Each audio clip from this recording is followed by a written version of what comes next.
Them, party people in the place to be. What's good? It's number one Chief Rocker, Uncle Freezy. I'm joined by the Don himself, Staffa Don in the building. This is the Check Ball Podcast.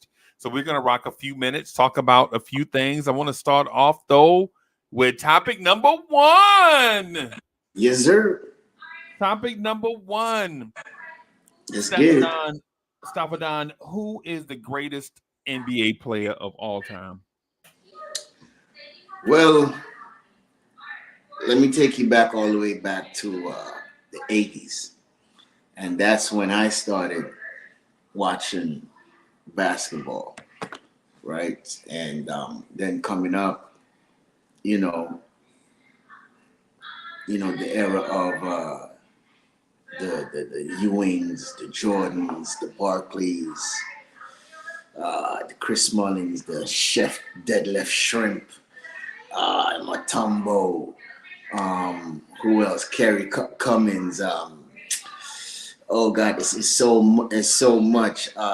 Alonzo Mourning, Mashburn, all these guys that was a great player. Steve Nash, Jason Kidd, Kerry Johnson, Sabalos. I could go on and on and on and on and on, right? But the one person in that era that always fascinated me was the guy called Michael Jordan.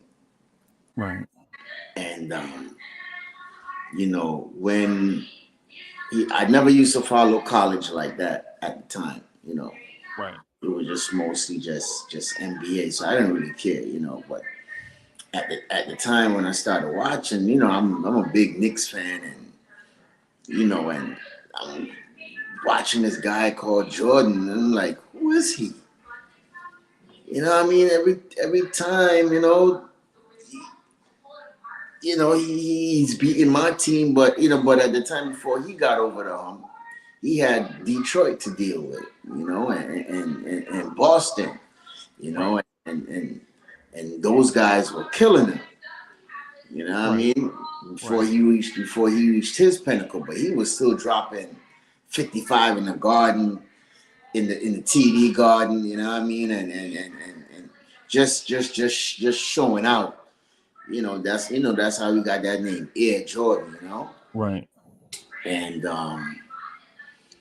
just growing up. Then after leaving the islands and coming to New York, even enhanced my even basketball enthusiasm even more because I started watching it in the Caribbean. Right. Yeah, you know what I mean? So at that time, my auntie used to tell me about this player called Kareem Abdul-Jabbar. If she ever have a son, that's what she naming him, Kareem Abdul-Jabbar. Right. And I look him up. He was Laker, and so we was always into basketball in the islands. That's why some people don't think we know about basketball, but us island people, we love sports in general. You know what I mean? So, and especially basketball.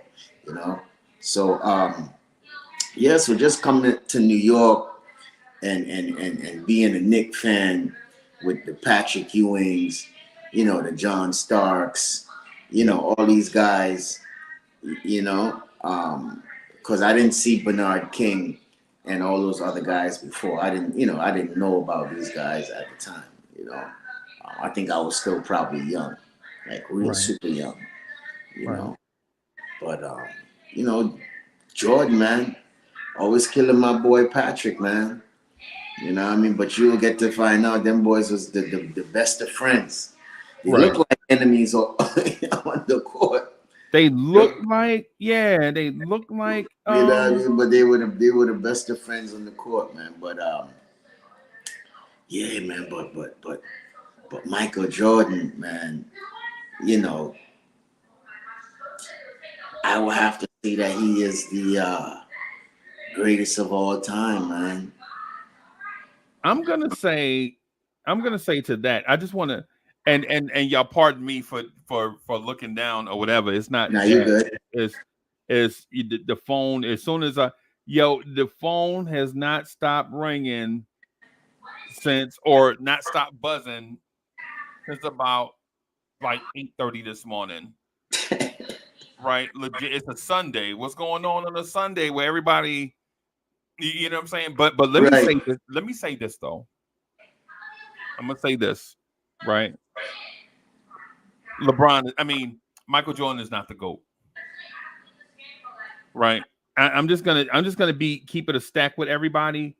You know what I'm saying? I'm gonna tell the truth. Michael Jordan is not the GOAT, right? The GOAT's name is LeBron James, right? And when I say that LeBron is the GOAT, it's not about the numbers, right? To me, it's about a couple of things. Was your franchise stable? One, and longevity. Because like Staffordon mentioned, he mentioned a lot of great NBA players, right? But GOAT doesn't stand for great NBA player. GOAT stands for the greatest of all of them, right? And so if you're talking about the greatest of all of them, in my opinion,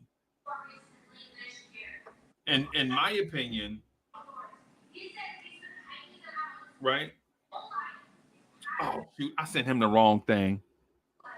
Man, okay.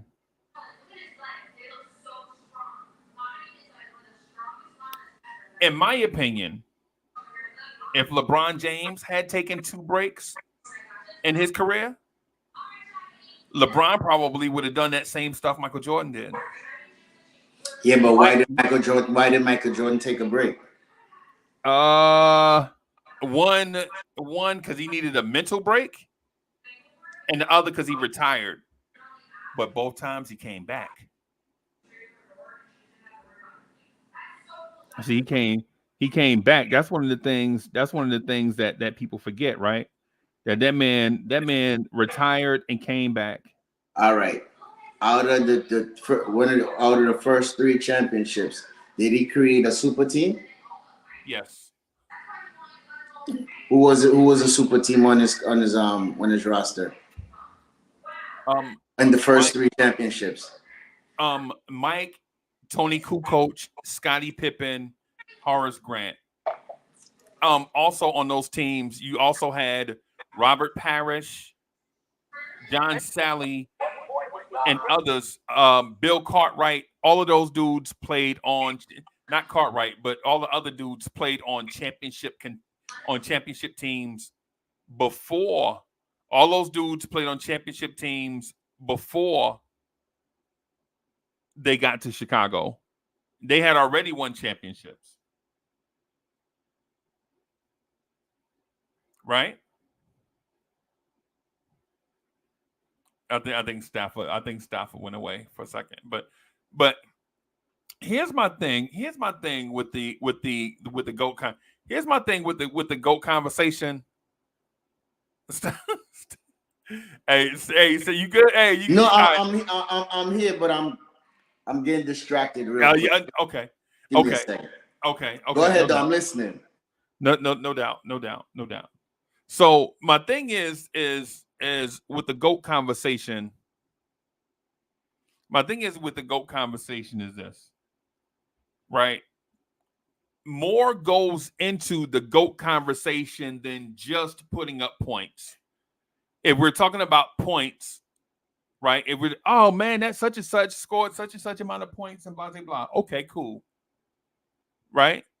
Cool. Right? But let's not act like Michael Jordan, for the better part of his career, had a top 15 NBA player playing right beside him. We got to relax, right?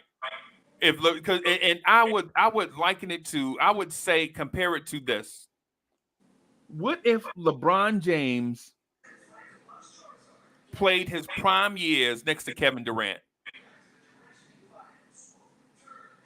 Mike and Scottie Pippen, both of them are top 15 players all time, right? What if Magic Johnson and Larry Bird played together? What if LeBron James and who else? Who was a top fit? Who you think would be a top 20 NBA player from the LeBron era? Dwayne Wade? He played with him. And you know what happened when they played together, right? Yeah, they won four out of 6 or something like that. They won championship. They won championships, bro. Right, and think about this. Like I like to add Kareem Abdul-Jabbar to the greatest to the GOAT conversation also, right? But guess who played next to Kareem Abdul-Jabbar for the majority of his career? Either Oscar Robertson or Magic Johnson.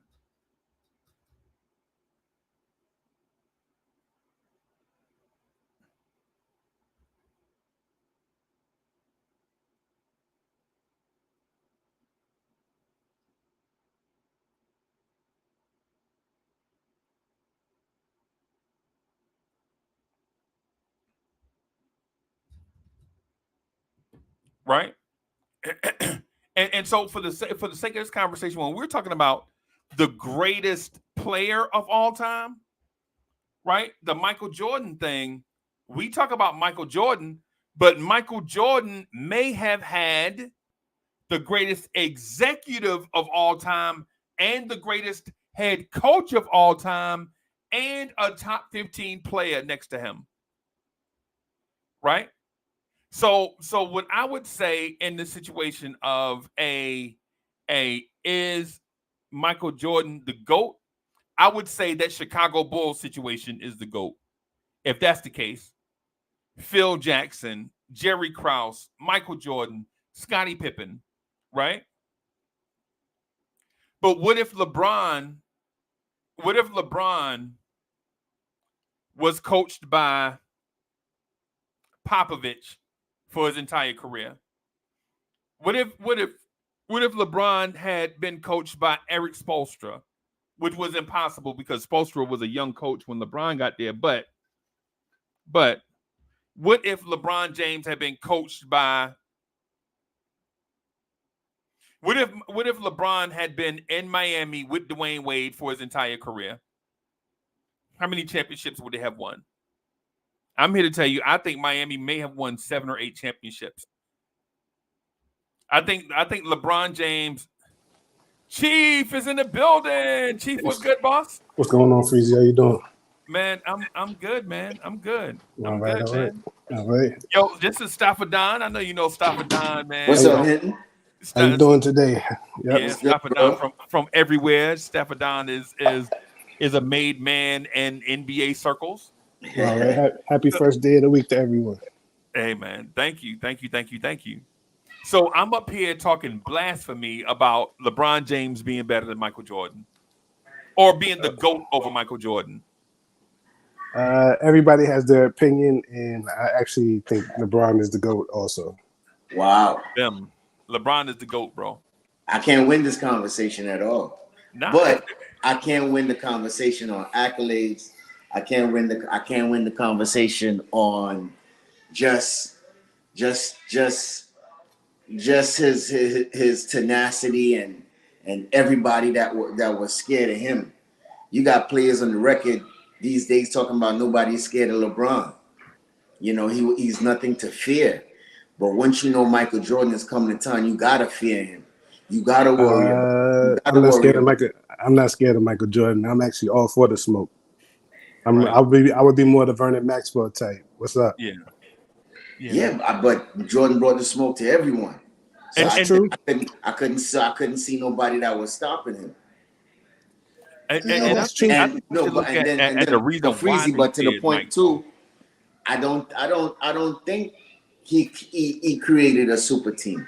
The team was there in the making, just like how they drafted players. They went out and they got players.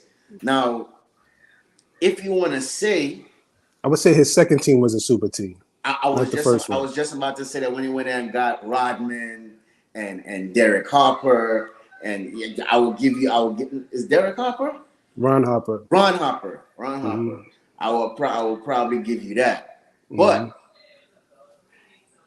in crunch time, in the time when you needed points, he was the man. LeBron was scared to go to the free throw line. Jordan was never that. He Actually, though, always wanted to go to the line and stick it to you. But that's kind of not true though. At the same time, because actually LeBron has more clutch shots made than Michael. yeah, He doesn't hit the free throws. Like that's where he's suspect. But when it comes to taking the shot, he's going to take the shot. He's going to make it. He's hit more than Jordan. yeah, and the highest and the person with the highest clutch percentage of all time in those scenarios is actually Paul Pierce. Paul Pierce in those scenarios shoots 43% from the floor, which is amazing considering the entire defense is designed to stop one person with limited time on the clock. Yeah. Melo's a clutch shooter also. Melo's one of those guys too. Even though on the back end of his career he was missing more, but when he first got with the Knicks, he was knocking those things down. Right.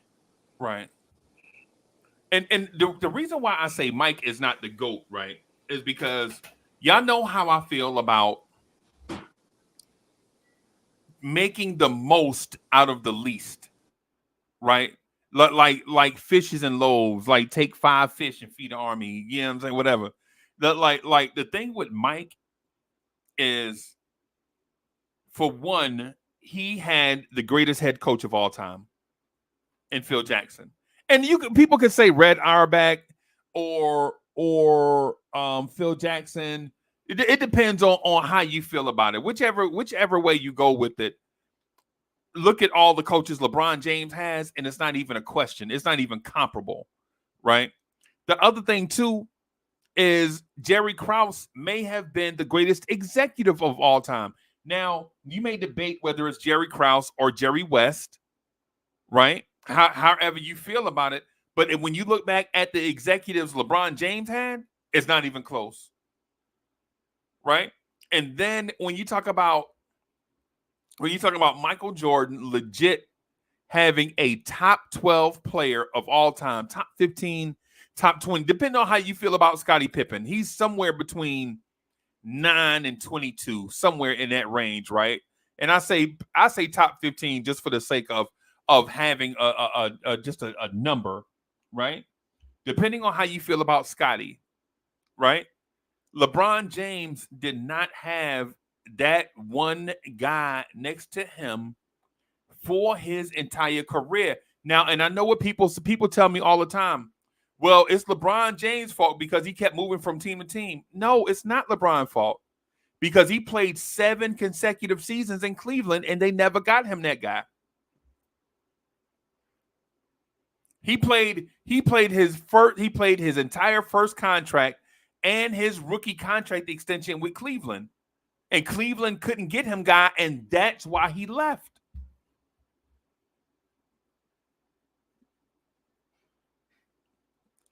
I compare it to, say, if LeBron James, here's one, Stapadon. If LeBron James and Carmelo Anthony played their entire career together for 15 years, 15 straight years, or Dwayne Wade. What if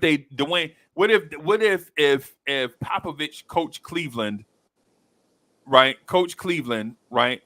And they had a run where they can go through their trial and error period, like the Bulls did, right? There was 4 years of Mike, Scottie, and Horace where they couldn't get over the hump. They finally got over the hump in 91, and then they won 6 championships in 8 years, right? What if LeBron had a guy from day one that he could stay with for 12 consecutive seasons and win 6 chips? But Michael Jordan didn't have nobody when they first started. He still stuck with his franchise. And what they do, they put somebody around him. Now you want to go ahead and blame the head office because they didn't put the players around him? The number one franchise at that time. No, I ain't gonna say number one franchise. I don't know. Let me not say that. But the owner decided to go ahead and get the players that complement him for him to go ahead and win. So whose fault is that? You want to blame that on Jordan because LeBron didn't have the front office to put the players around him? That's not fair. No, I'm not blaming anybody. So why would you put that in the context of saying that the front office didn't put the players around him if he had that guy from day one? Jordan didn't have that guy from day one. Yeah, Jordan didn't have that guy from day one. But Jordan didn't win championships from day one either, did he? No, he didn't. But they surrounded him with the players for him to get over that hump, right? But that's front office. So if you wanna blame the front office, blame the owner. I can't even remember his name. Ransdorf. No, not Reinsdorf. I'm talking about Cleveland's owner. Gilbert. Yeah. Right. You gotta blame him. Right. For that 7 seasons, LeBron stood there with Verajao and whatever, and who else? And then But think about this. He still made the finals in his 4th year. Right. With the worst roster you ever seen. That roster was worse than a roster Randall took to the playoffs 3 years ago. That automatically makes him better than Jordan. He made the finals with that team with no shot to win at 21 years old. Jordan was still in North Carolina, or might have been a first-year player. So every day exactly. So that's what. So exactly. Come to the NBA. Exactly. He's 18, scoring 20 points a game, 5 rebounds and 5 assists at 18 years old in the NBA. That automatically makes him a better player than him, even at 18, because Jordan had to go to college. And you could be like, yeah, it's a different time. But yet the fact that he showed up day one and been doing the same thing since day one automatically makes him a better player. He's 39 and still doing the same thing. So you saying LeBron took 4 years to get to the finals, right? It took Jordan 7. No, but you're saying 4 years, right? That's just probably like the equivalent to him going to college, right, and finishing his 4 years, right? Yep. Right. So, and then you want to say 7 years? I'll give you a half a pinky for that one. But I'm still not going to just give over the reins to him just because. And you have to remember, just because he decided to come out early and he took his team 4 years later. And you have to remember too, going to college. You understand, and learning the league.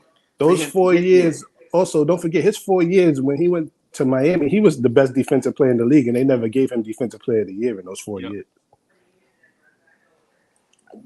So who got it that year? That ain't my fault. They gave it to Gasol twice. They gave it to I forgot who they. But if you remember, he was so mad because they even gave Derrick Rose that MVP. Remember, he shut him down in that playoffs. Like he said, I'm taking him in every critical situation. He shut him down.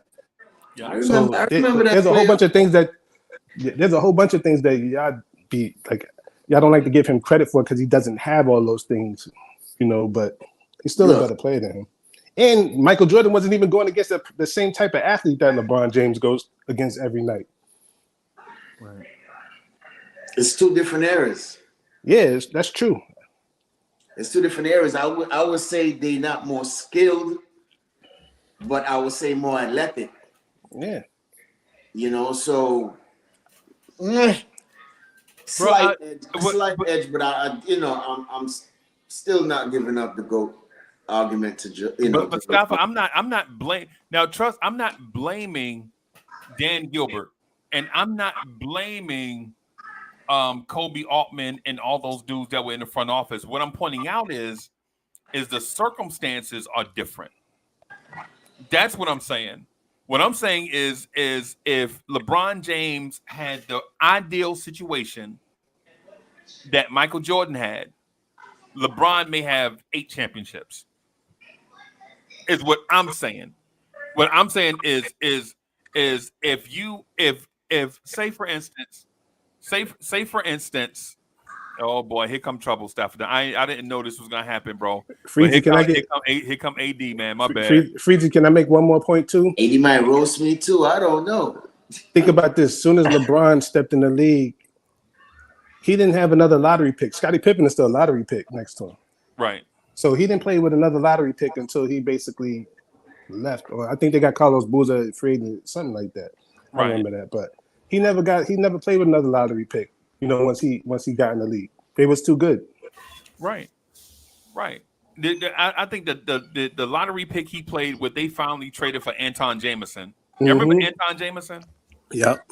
Yeah, and so but my thing is this with the Jordan conversation. I think what we did, Michael Jordan was the dude born on third base and think he hit a triple, right? The thing is, Jerry Krause is top 2 or 3 executive all time, right? Phil Jackson, top 2 or 3 head coach all time. Scottie Pippen, top 15 player of all time. And we can debate all 3 of those topics individually, right? But the thing you can't debate is no other player except Kobe, right, had a similar situation. And you know who Kobe Bryant's coach was when he started winning championships? Phil. The same dude that coached Michael Jordan. Right? So if you're with me, if you agree that Jerry Krause and Jerry West are probably the top 2 executives of all time, guess who was the executive for Kobe Bryant? Jerry West. Right? So if Kobe is even remotely close to the GOAT conversation, right? Kobe had stable franchise, great executive, great head coach, and a top Shaq is top 10 player all time, probably. Mm-hmm. But if LeBron, but when we say LeBron James won championships, people say LeBron lost in the finals 6 times. But when you look at those rosters, bro, I remember Boobie Gibson and Anderson Varejao. Yeah, come on. I remember Zydrunas Ilgauskas getting dunked on in the playoffs. Yeah, I remember Big Z. Remember AD? You remember Big Z, the 7'3" dude with the jump hook? Sure do. Yeah, but Mike had Scottie Pippen, bro. What's your opinion, AD? 'Cause I want to hear what you want to say. Very interesting. I want to hear it. Salute, gentlemen. Salute. You know, this is my first time on with the checkmate. Was it did I say it right? Check ball. Excuse me, I'm sorry. It's the check ball. Check ball. Yeah. Check ball. It's the Hooper's term. It's the Hooper's term, bro. Check ball. Yeah. Check it up. You know, I'm surprised that you hinting. You really went far. I don't at stick the end of that soliloquy. I don't stick with the old guys. You know, you went far with the end of that. You know, Mike didn't play with the type of athletes that LeBron played against. He doesn't. Like you can see it every night. I'm sorry. Except Clyde Drexler. I'm sorry. He played against Shaq, did he not? Yeah, he did play. Played against Prime Ewing, did he not? But so did I'm talking about on the wings. That's what I meant to specify it on the wings. Excuse me. What is Sean Kemp exactly? He's a power forward. Okay. What I mean, I could go on and on, but here's where besides that reach, because for the moment I say Shaq, that just ends that conversation as far as athletic people he's played against. The moment I say that ends that. But here's what you guys fail to understand. Some players in all sports, when the Ken Griffey Juniors, the Bonds, you know, when they step on the court, when they step in the prime, they just demand. Day one, they didn't have to get built. Mike, the first time we saw Mike, he was sending Patrick Ewing home. In the first time, for many times thereafter, what he would do. Mike didn't want to join with the best of the day. Mike wanted to send you home and made you cry until the next season. Tell them, lady. Preach. There's levels to this, my guy. You wasn't gonna put, you would never in in your life in a key game, no coach in a key game would say, you know what? We could psych out their guys so bad that we could put a 5'7" man on the most miraculous athlete of the day. And you know what? He's not going to attempt a shot because he's so psyched out. You ever in your life put Michael Jordan in that type of conversation, sir, you would be put it behind bars for the rest of your life. There's levels to this. Are you saying that Michael Jordan was never guarded by a 6'2", and he didn't destroy them? And he didn't destroy them when it mattered? Joe Dumars. When it mattered? So he destroyed Joe Dumars, right? I got you.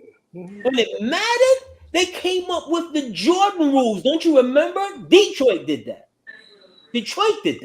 That was after several games of 58, 61, 55, 54. You know, they had to put a 5-to 11-man unit just to stop this guy. There's levels to this, man. Stop it, man. There's no knock to LeBron. LeBron is a great ball player. No doubt. Not taking nothing away from him. He's not the god. Okay. He's not Rakim. He ain't the god. I'll take 6'8" and 270 with the same speed, more athleticism over. I'll take 6 for 6. I'll take 6 for 6. 6 for 6, and that's the only real argument that you have. But he still has 10 finals. But he still has 10 finals appearances. That's all right. I told you I'm not. It's not about being scared because, like I said, I'm not scared of anybody. Listen, when we playing ball, my nigga. And let me not say that. When we playing ball, that's cool. I'm from Harlem. I know what it was. You feel me? And we going out there, and you know you got somebody that always busting ass. That doesn't make me scared. That makes me like, okay, let me step on here and see what you're about. That's a fear, though. I might be the same person. You be like, damn, is Stafford down there, yo? Like, damn, like every time it got this one guy that used to play soccer back home. I don't look at it like that. He can't dribble. He can't do all sorts of things. People fear that youth because why? He's skilled. He know how to score goals. He know how to make you look embarrassed. Okay. Who LeBron ever embarrassed? It's not. He doesn't play basketball to do that. Okay, bro. Hinton. Let me give you a little bit how I break down in certain situations, right? There's a play you could find on YouTube where Chicago is playing against Charlotte, and the defender, the last man back, is Kelly Tripucka. Kelly Tripucka in the 80s, in the building, right? Kelly Tripucka in the 80s, you know, he was a 20-point scorer. Yes, right? You know who he was, right? Yes, so, yes, but I'm saying athletically, he's not there. So I'm not talking about him athletically. He's right? kind of, but not Jordan athletic. He's not. He's not athletic at all. He's Kiki Vandeweghe. He's right. He's Kiki Vandeweghe with a perm. Wally Zerbiak, yeah. Right. Mm-hmm. Jordan catches him by himself out there, and he's got Scotty on the wing. He's got the open play. He's got the right basketball play there. But for the mere fact that man did not move out of the way when the tsunami was coming, he got forevered. He got absolutely carried to the rim and dropped off. Yes, LeBron and that's what he would do every time. You ask Atlanta when he dunked on Tree Rollins. I've seen all of these. I've seen all these dunks. So Michael Jordan never got dunked on? I'm just saying. I've seen Jordan miss a dunk at 1:00 in the afternoon in the playoff game against the Knicks. Yeah. Okay. What are we talking about? Okay. And who won? What was the outcome? Won. What was the outcome? And that's not styling, though. That's not styling. What was the outcome? I've seen, but I'm actually.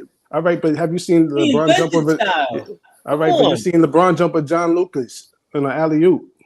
on. Like you've seen this. Okay. LeBron needed Wade to help him to let his nuts hang. We all need help. Really? That's just a fact. Really? He had to go seek big brother coverage from a dude who's the same age. Why? Because that dude had already been through it. Had to go conspire. He had to go get Pat Riley to go give him some of the this is how this is done, my guy. Like, come on, let's be real with this, man. Come on. Come on, man. Come on. He's not that guy. He's not that guy.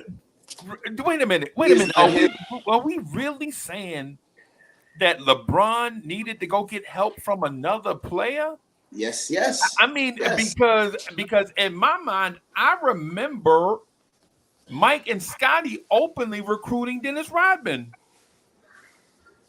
I remember John Sally, and I remember John Sally and Robert Parrish coming off the bench for the Bulls, and Michael Jordan openly campaigning for a James Worthy trade to Chicago. Mike was already 3 rings in by them times. In 94. I'm talking about in 94. Yeah. He's already 3 rings in. Yeah. Okay. 3 MVPs.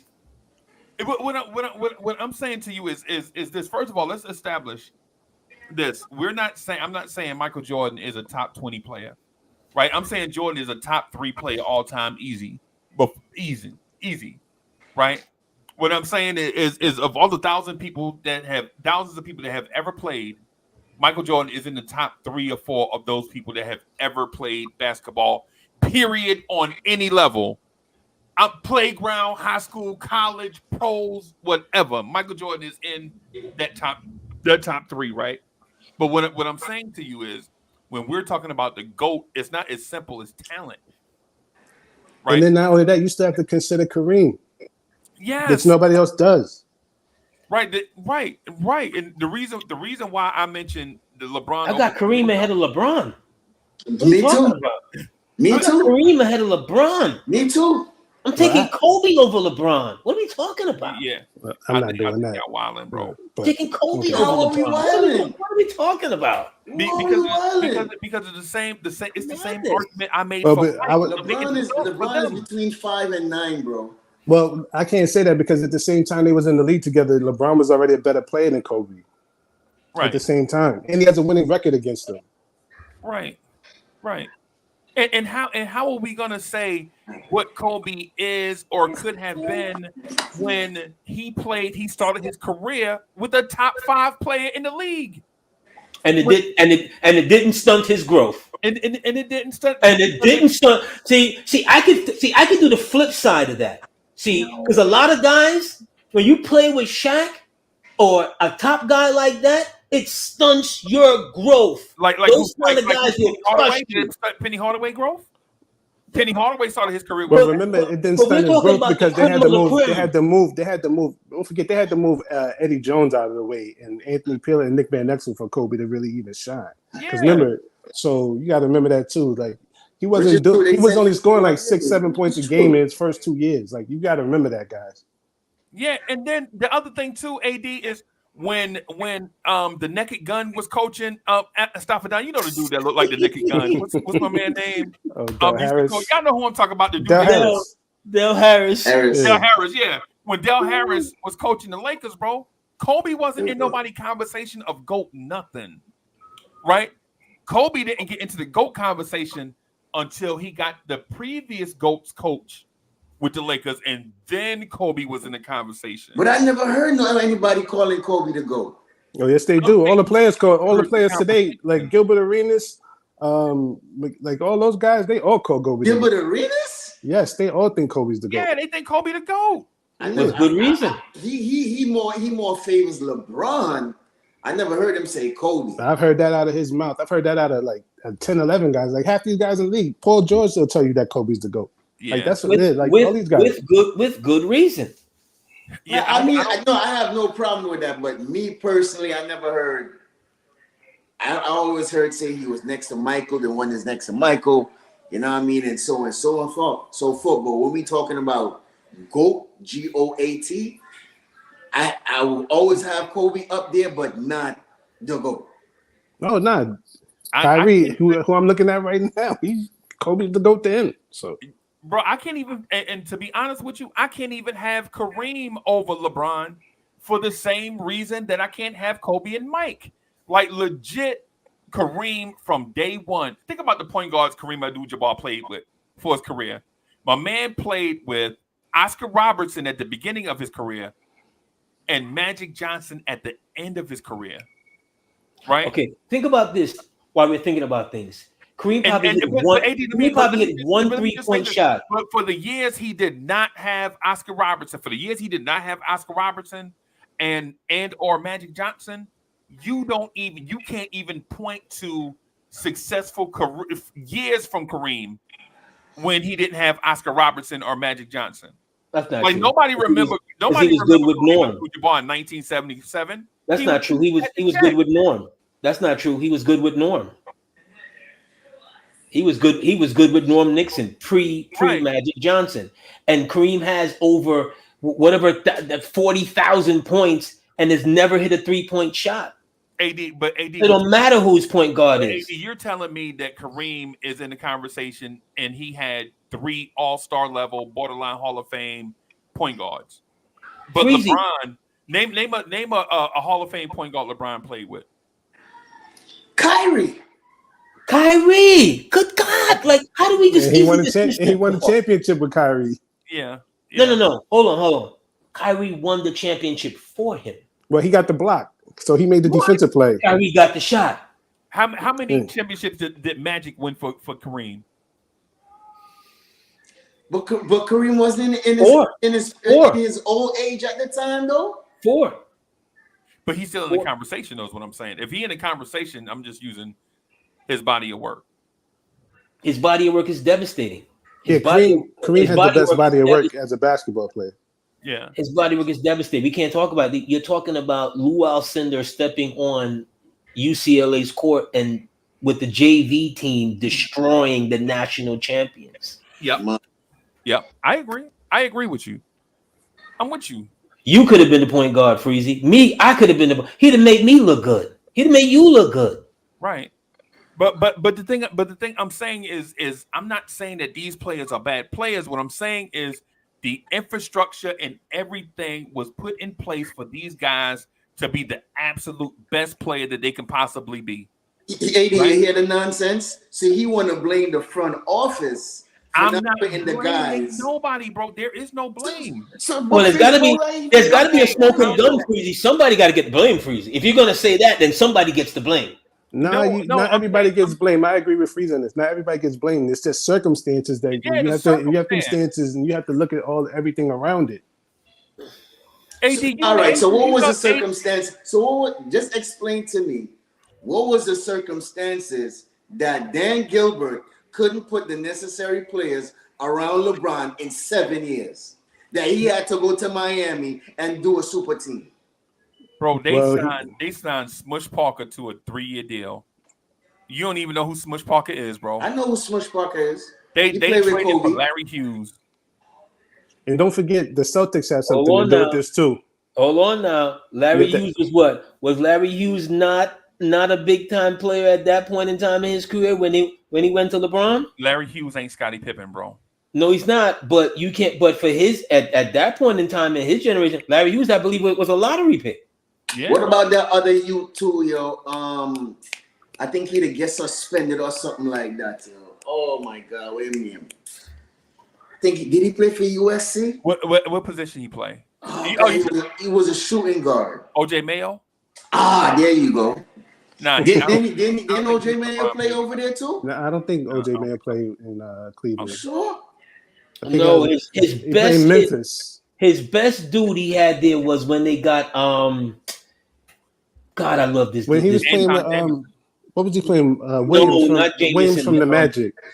Marvin Williams. The point guard. The point guard, right? Yeah. Because he became an all-star with LeBron. I think it's Marvin Williams is his name. No, that's the forward. No, that's the forward. Oh, that's the forward. Yeah. Oh, I see his face. The 6'2" dude. Mo Williams. Mo Williams. Mo Williams. Yes, it's Yeah, Mo Williams. Mo I'm Williams. saying Marvin Mo Williams. Williams to the It's finals. Mo Williams. Right. You had to stop with the Marvin. Right. I'm like, nah, his name is Williams. Right. Mo. Yeah. Right. He dragged Mo Williams to the finals, bro. And if y'all remember the series against Detroit, LeBron had to become an alien against Detroit in order for them to beat the Pistons. No, he didn't have Mo in the finals. Yeah. He got Mo like the following year. Yeah. Mo was on the team that won like 66 games, I think. Okay. Yeah, see, that's another Mo was thing. on the team that lost to Orlando. Look at him. He's winning 60 games with that type of team. Like I think they did that like 2 or 3 years in a row or something crazy. But the East wasn't nothing at the time, though, bro. That's true, but he still was winning 60 games. Like that's how. Like, but that's crazy. Like, because he shouldn't have been winning that many games with that team.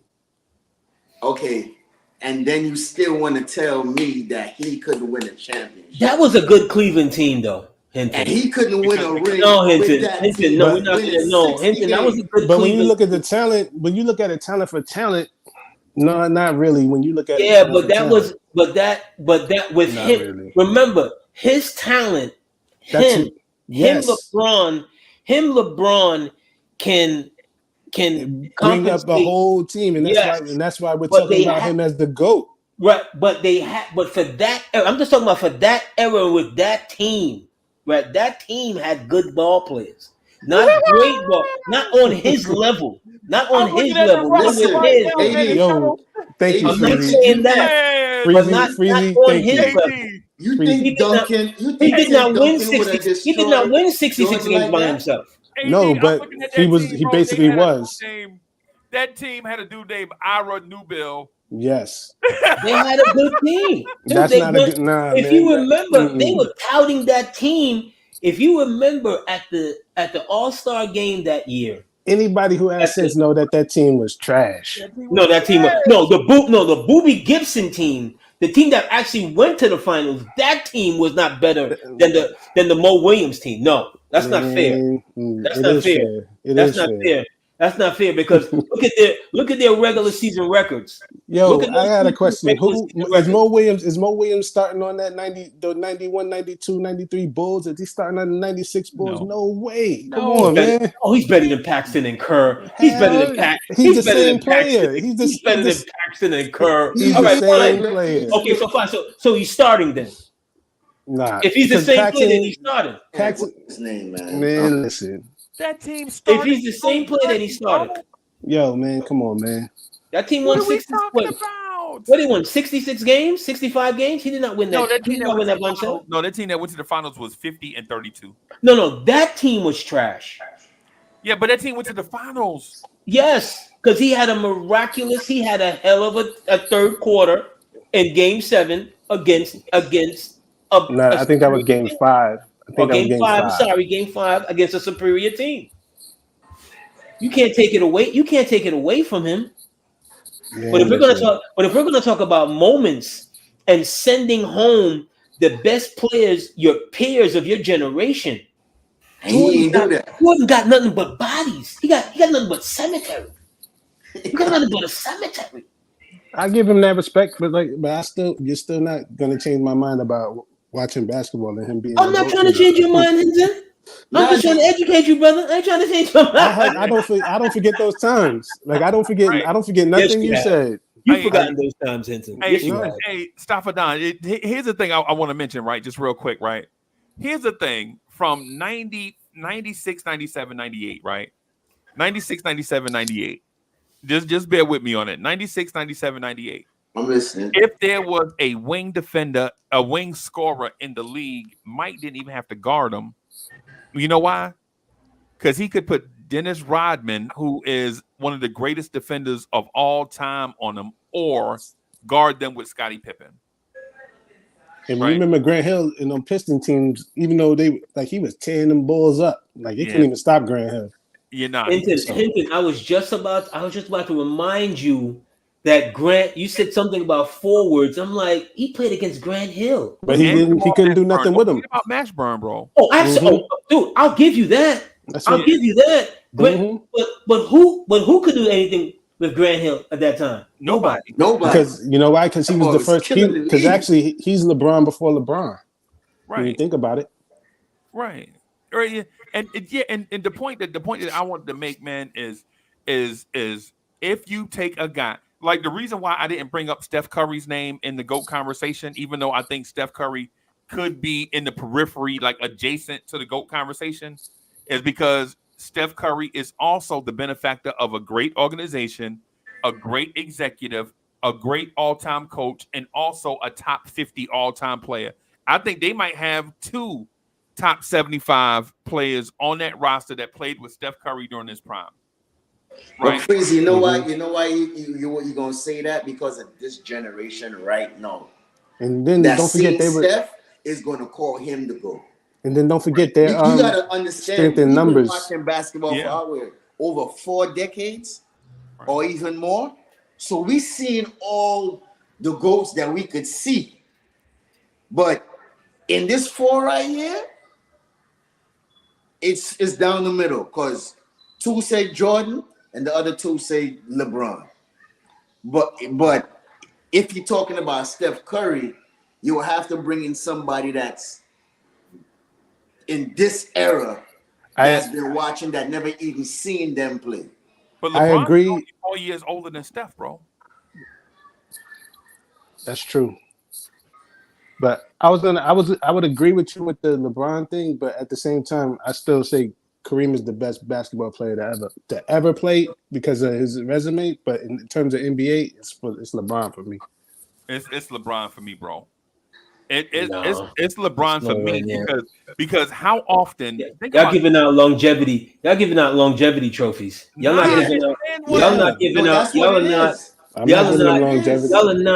not looking at, you know, in the prime, like what did these that just take their prime of their career. In his prime, he went to 4 straight finals. Yeah, fine. And he went home in how many of them? 2. He lost. Okay. He won 2 and he lost 2. Okay.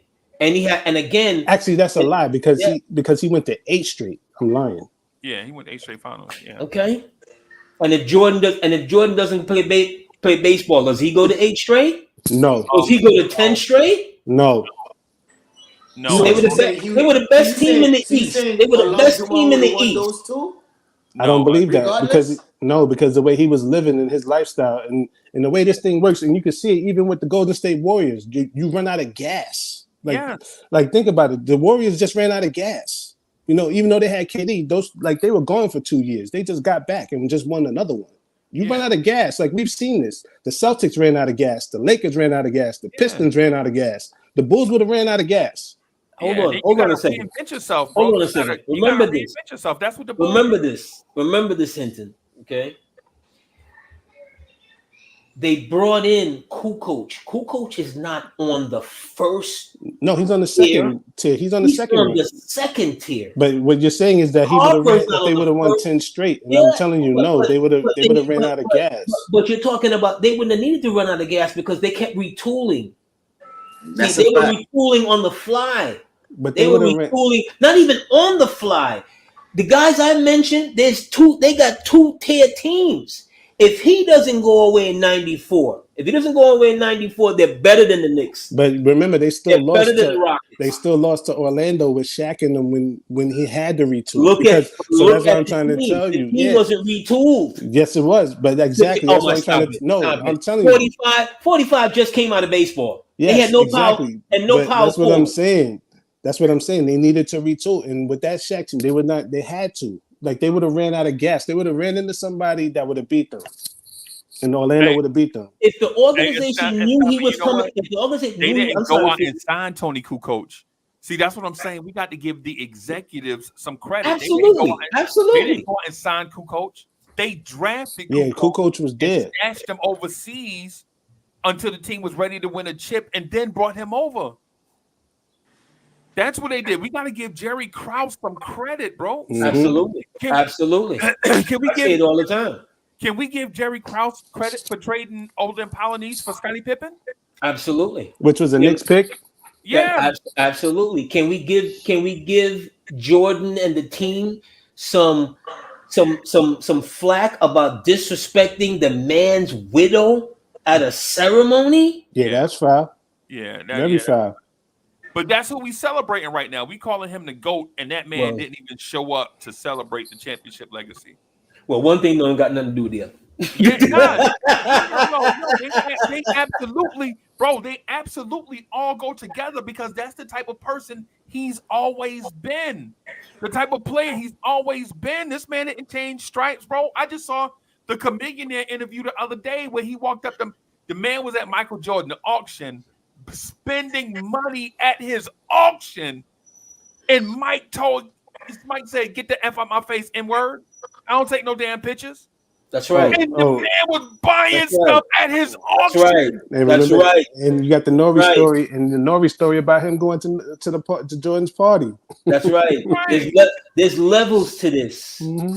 There's levels to this. Jordan ain't from the cloth where you took your jerseys off and you ran up to the guy that you just beat and you exchanged jerseys. No, they had tried that. Mike would have stepped on it.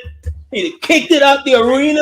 AD, we gotta relax, bro. We gotta relax. That's where he's from. That's the cloth we from. About Michael Jordan and Charles Barkley in Atlantic City gambling together in Atlantic City, and they were not even playing each other. One dude was playing the Knicks, and the other dude had a home game in Philly. And we act like these dudes wasn't cordial. Come on, bro. When you're a real superstar, there's levels to this. Oh, yeah, okay. There's levels. So what about LeBron and D Wade? So it can't be no levels to that then. LeBron and D Wade are great ball players. You know, D Wade is a great ball player. I'm sorry, Staffer. You know what? Let's talk about even a more interesting that I've been hearing with Mr. LeBron. What about this whole Balco situation scandal with him with this whole steroids thing, huh? Drawing. Yo, Hinton got mad quiet. Hinton is like, I'm not gonna say anything. I think all of this stuff. I think all of that stuff is fraudulent, bro. I think they slandering that man's name, bro. You have to mark him with something before he leaves, right? Just like they do everybody, right? Absolutely, they got to stain him some way. I don't care, but I don't care. I don't care either way. Mm-hmm. Yeah, I don't care either way. AD, the reason why I don't buy into it is because even Michael Jordan, in all his greatness, at the time he was leaving the game, think about all the rumors that were the negative stuff surrounding Mike Jordan when he retired. Dude, right? They were caring about the money he spent in golf. People were saying his pops got knocked off because of Mike gambling debt. Yeah. People legit were saying David Stern suspended him for 2 years for gambling, but a year and a half, 18 months, just retire. like think about all the conspiracy theories of all the stuff, bro. Somebody told me with a straight face, man, look at all the weight LeBron put on. And I tell people, look at any 30-year-old man you've ever seen in your life and tell me that he's the same size he was when he was 17. Look, that man on that new juice, bro. I'm gonna say just like Garnett Silk. I mean, not Garnett Silk. Kevin Garnett. Splashing, dashing, restlessly. You know, I'm gonna say that boy and that new juice. Hey, and Kevin Garnett should be the last one to talk about an 18-year-old that looks different body-wise in their 30s. Because if you saw Kevin Garnett at 18 coming out of Farragut going to the Timberwolves, he was skinny as hell. Look at him in Boston. He's always been skinny. I've seen him real close, and I was like, "Wow, that dude is really thin." But I saw Kevin plays Garnett big. Man, hey, I saw Kevin Garnett and Jermaine O'Neal, right, in person, right? Jermaine O'Neal is a big bone dude that was skinny. Once he was able to eat, he got bigger. You knew that was going to happen. Kevin Garnett looked like those Feed a Hungry Child commercials from the 80s, bro. Yeah, I'm not knocking them. Look, like the risk and stuff that you take when your career is over, you got to deal with that. Yeah. At the end of the day, that's your body, that's choices. You got to deal with that. Yeah. You're going 15, 20 years of crashing into another human being. That's not natural. AD, did Michael Jordan get stronger and put on weight in his career? He had to. So why is it that when Michael Jordan did it, it's all gym and weight room, but LeBron do it, it's steroids? Because you have to sully, as Hinton say, he just can't leave the game without you sully him. That's every great player, though. That's every great player. That's every great player, bro. It was Kareem. Remember, the reason why Kareem probably was never a head coach is because Kareem, who's a smart, intellectual introvert, didn't want to do do all the press and be in front of all the cameras, but he knew basketball, and nobody offered that man a head coaching job because that man was an intellect that might have smoked weed. And at the same time, Mike Jordan and all them other dudes smoking weed and just is in front of the camera. Well, sometimes and I'm not saying it's right or wrong, but sometimes the decisions you make as a young ball player, you're not thinking of the ramifications, what can happen years later, right? Kareem boycotted the 1968 Olympics. Right. A lot of NBA players did, though. A lot, but he was the best player in the land. The only one that was Spencer Haywood. The only big name was Spencer Haywood. Yeah, but he was the best player in the land. Right. And to a lot of patriotic people, they weren't going to forget that. And then he changes his name. Yep. Which is seen anti-American. And then in later years, he's with that offset. I don't want to mess up their name, but they're a Muslim group, off splinter set from the Nation of Islam. And his house gets burnt down in some fire, and then he breaks from them. He breaks from them and stuff. And the league is kind of looking at him like, you know what? He is kind of in his own world right now. And I don't think Kareem saw it like, you know what? In 10, 15 years from now, I'm going to need a job from y'all. Not that he does. So I don't want to say it like that. But the relationships were just. Right. But AD, but you know what else, though? Dudes that did do the camera stuff, get in front of the camera, they don't have these same. Bro, Dr. J never got those jobs either. And Dr. J was the poster boy for doing everything the right way. Well, Doc was indubitably for a good minute. Doc was the poster Doc was, the ambassador for a good minute. It probably didn't, they probably didn't, benefit him financially overall, but right. The league hasn't forgotten him. He's still an elder statesman. You can see it. It's different between him and Kareem. Doc was in Orlando at one point. I remember, he'd been in organizations, consulting what is different from Kareem. The Knicks hired Kareem to teach the big men, to teach Eddie Curry for like 2 weeks. And then they fired him. He's getting like a 10-day contract. And I'm like, yo, Kareem is probably better than him right now. What are you talking about? Kareem was probably in better shape than him. Right now. Yeah, no, I get it. I get it. Stop it. The thing is about the GOAT conversation is I understand the GOAT conversation is one of those that is very subjective, based on certain measure markers that you'll use to establish credibility that you think can transcend time frames and all that stuff. But my thing is, though, if you just have a standard, did he play for a great organization? Did he play for a great head coach? How many top 100 players did he play with throughout his career? I think Michael Jordan and Kobe Bryant walk away. Kareem Abdul-Jabbar is in that group too. They played with so many great players throughout their career that on nights where they had off nights, they could get carried, right? But if you're talking about LeBron and his look at the Lakers roster right now, right? It's LeBron, Anthony Davis, and a bunch of dudes that would win 18 games if they played by themselves. That roster he on right now would win 18 games. And LeBron okayed every one of them to be there. Can I add this to it? He won a championship with Iman Shumpert and J.R. Smith. Yep. Yep. Jordan ain't doing that. Jordan ain't doing that. He ain't playing with it. He not playing with that. Jordan ain't going on the floor with that. Yo, he won a championship with. Just think about that. He won a championship with J.R. Smith and Iman Shumpert. They were on the court too when Kyrie hit that shot.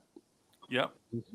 Yo, he had a backup point guard named Matthew. Let's not forget Love. Let's not forget Love is out there. You know. Yeah, but just think about it. He won the championship with Iman Shumpert and J.R. Smith. Okay. Right. And we see there's details and nuances with that. You want to take a look at you want to rewind that game 7 for J.R. Smith? Oh, he was hot in that game 7. You want to take a look at that? Yeah, he wasn't out there going, "Hey LeBron, let me give it back to you." No. LeBron passed it. Yeah. He shot it. But that's what I'm saying. Like he won a championship. That's what I'm saying with those guys. Like Melo couldn't even get us in the playoffs with those guys barely. There's levels to this. Melo's not better than LeBron. I'm just saying. That's my point. Like that. Like that's what I'm saying. Like those guys were main cogs in him winning the championship. You act as if that Trent Tucker is a great ball player. Yeah, Smith is better than Trent Tucker. Trent Tucker has a ring. Yes, but he wasn't. Hey, Rory Sparrow too. Yeah. Trent Tucker has a ring. Matthew Dellavedova has a ring. You know, Paxton has a ring. Yeah, but Kerr has a ring. These guys have multiple rings. It's funny because I was watching The Last Dance this morning too. Mm-hmm. Yeah. Jordan made more champions than anybody else. These guys would have won championships no place else if they wasn't with him. You can say the same thing about LeBron. Hey, Staffordon, can I throw a rock? You're not even sniffing the finals. I just want to put a rock in Staffordon's shoe, right? Where do you rank Carmelo Anthony all time in small forwards? Woo. For one, I'm just gonna say I gotta think about that. I don't think Carmelo Anthony is the number one small forward. No. I probably got Bird at that spot. Over LeBron? You talking about small forwards? Yeah.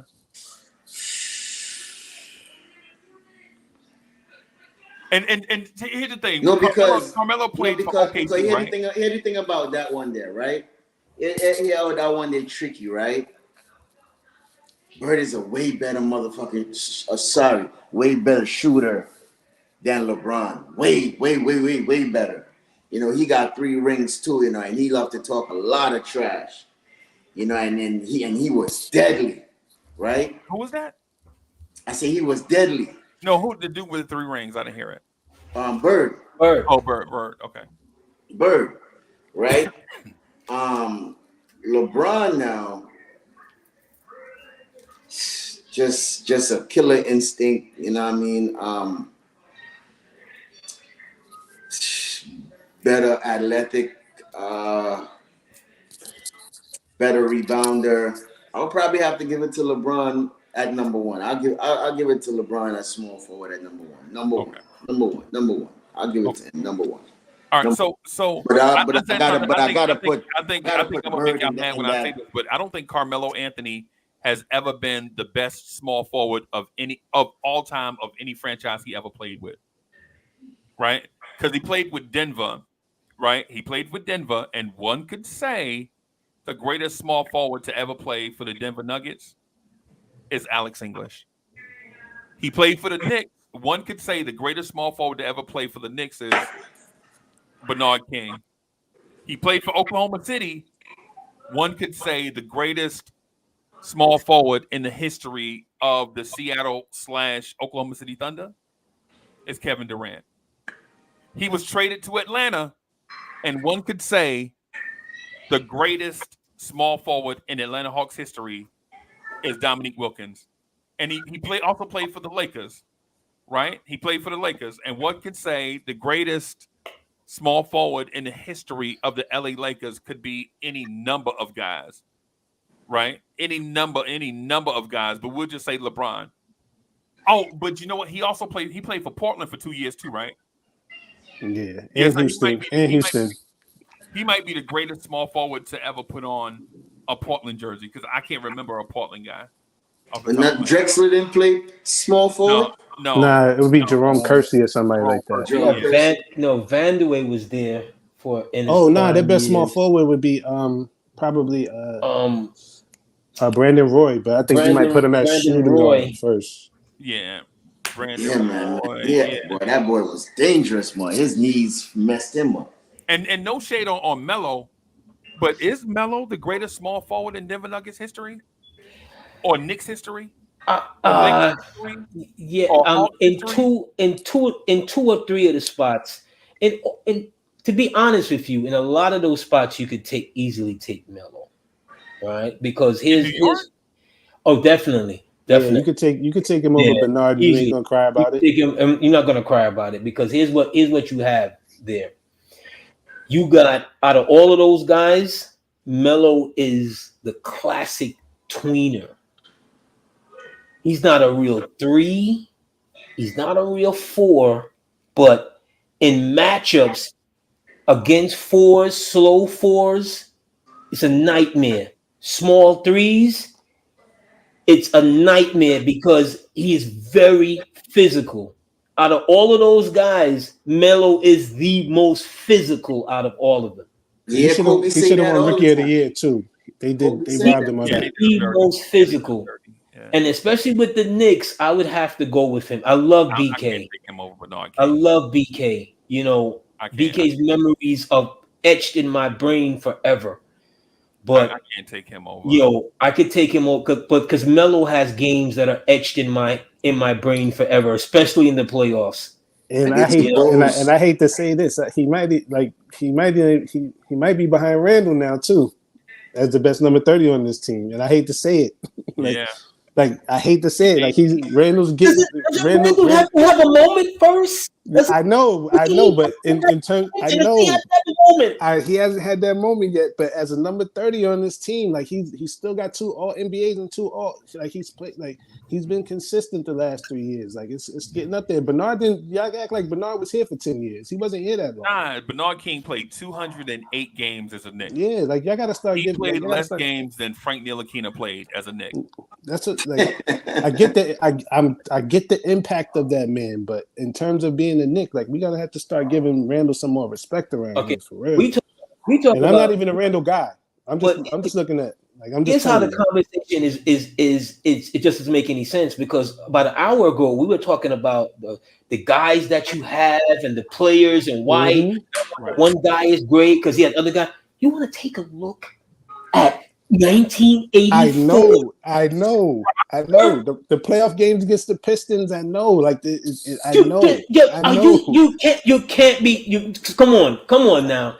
The man had to then has to overcome Isaiah scoring 16 points in 93 seconds. That's damn near humanly impossible. Yes, I see. With 107-degree fever. 3 broken fingers, so 107. So he was dead and came back to life, right? With 3 broken fingers. I get it. And Randall has to have a moment before you can mention him with not three fingers on his offhand. He had fingers on each hand. Yeah. Randall has to have that moment. Yeah, he has to. He has to have that. Where Knick fans are just like, okay, that's our guy now. Yes. Not the regular that's season. Our guy yes, now. I know. Not in the regular season. He's got to show up but he's starting to get there, man. Like y'all got to start giving that guy his due. No, that's my guy. That's my guy too. We right there, bro. Man, we right that's there. Not like I said. I'm not a Randall guy, but I'm just starting to look at this. Like I'm starting to give that man his respect, like for real, because we miss him right now. Like I don't care what nobody say, we miss that man right now. Yeah, and then plus too, I was gonna say, man, and if you're talking about between 82 and 84, clearly the best player in the league from 82 to 84 is Larry Bird. It's not up for debate. The man won 3 straight MVPs, but in a close second is Bernard King.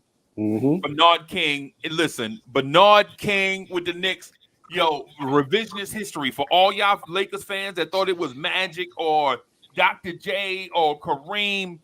The second best player behind Larry Bird during that time was Bernard King, a King. flat out scoring machine, bro. Mm-hmm. It wasn't Iceman. It's either Magic or Bernard. Nah, it's Bernard King, It's bro. Magic or Bernard because Magic is going to the finals with his teams. Yeah, He's taking his teams to the who finals. did those? You talking about on those teams that had Spencer Haywood, Kurt Rambis, Magic, James Worthy. Yeah, but Kareem. it's he is the conductor of the band. Right, I get it. I get it. Bernard King could have been a conductor, but he didn't have a band. How about that? But there's no Showtime without Magic. You know what I'm saying? There's no Showtime there's no Showtime without Dr. Bus, but there's no Showtime without Magic. Like the league is not without Magic. That's like saying you can walk around with one half of your body. If Bird is the left side, Magic is the right. Right. Magic is my all-time favorite player. Magic is that dude, bro. Mm-hmm. Magic Johnson is that dude. But what I'm saying is, from 82 to 84, I don't think there was a player alive not named Larry Bird that was better than Bernard King. Right. And I'm talking about, I saw the matchups, bro. I saw them teams double and triple teaming Bernard King. I saw Hubie Brown. I saw Hubie Brown using Bernard King as a decoy until Bernard King would get so upset that he just like, yo, just give Bernard the ball and get out of the way. Because he's just gonna defeat double and triple teams. Because he used to give it to Doc. Yeah. He used to give it to Doc. Yes, Mark Aguirre, Adrian Dantley. Yeah. You ask them dudes, Dominique. You ask them dudes. That dude used to give it to you. Yes, he got that. For me, that's how I grade my guys. Randall has to have that moment.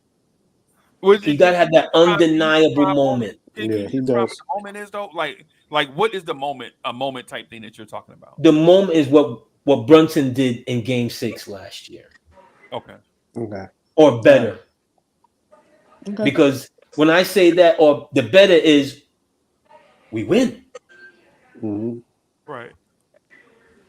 Imagine a moment like last night where he did, and that was in the playoffs. That would have been even sick. Did you see what he did to DeAndre Fox last night? Oh my God! So I guess we're gonna dodge the question. Where do you rank Carmelo Anthony all time? Is Carmelo Anthony a top 10 small forward all time? Yes. Yeah, he's in the top 10. Yeah, I'll give him top 10. He might be 5, but he's definitely top 10. Yes. I think he easily makes top 10. He's easily a top 10. Because if he wasn't, he wouldn't be able to be in the top 75. Mm-hmm. That's probably the question where you really going next. Is he a top 75 ball player? Absolutely.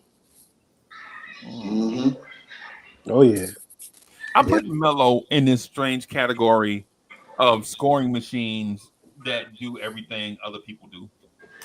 Like Melo ain't did nothing different. Like if you're asking me who would I rather have, Dominique Wilkins or Carmelo Anthony, I'm definitely taking Dominique Wilkins. No, right? Not me. Yeah, I am. Not me. No, I'm not taking. I'm not taking Dominique. No, I'm not taking. I ain't sorry to say, Freeze. I'm with them too, man. I can't do that. I'm not taking. And I love Neek. I love Neek. Yo, you talking about Melo is a pure scorer, dog. I'm talking about catch and shoot, probably one jab, and give it to you like that. You know what I mean? Dominique? Like really, bro? What skill even angles? Let me not say skill, but when it comes to jab steps and moves, bro, what type of moves is Dominique beating that man off the dribble to even score first, bro? Well, he's uber athletic, and you see what OG did the other night when he did that spin in the lane and he dunked it, and everybody was like, "Oh my God!" Dominique could do that. Dominique would have did that and double pumped it. Right.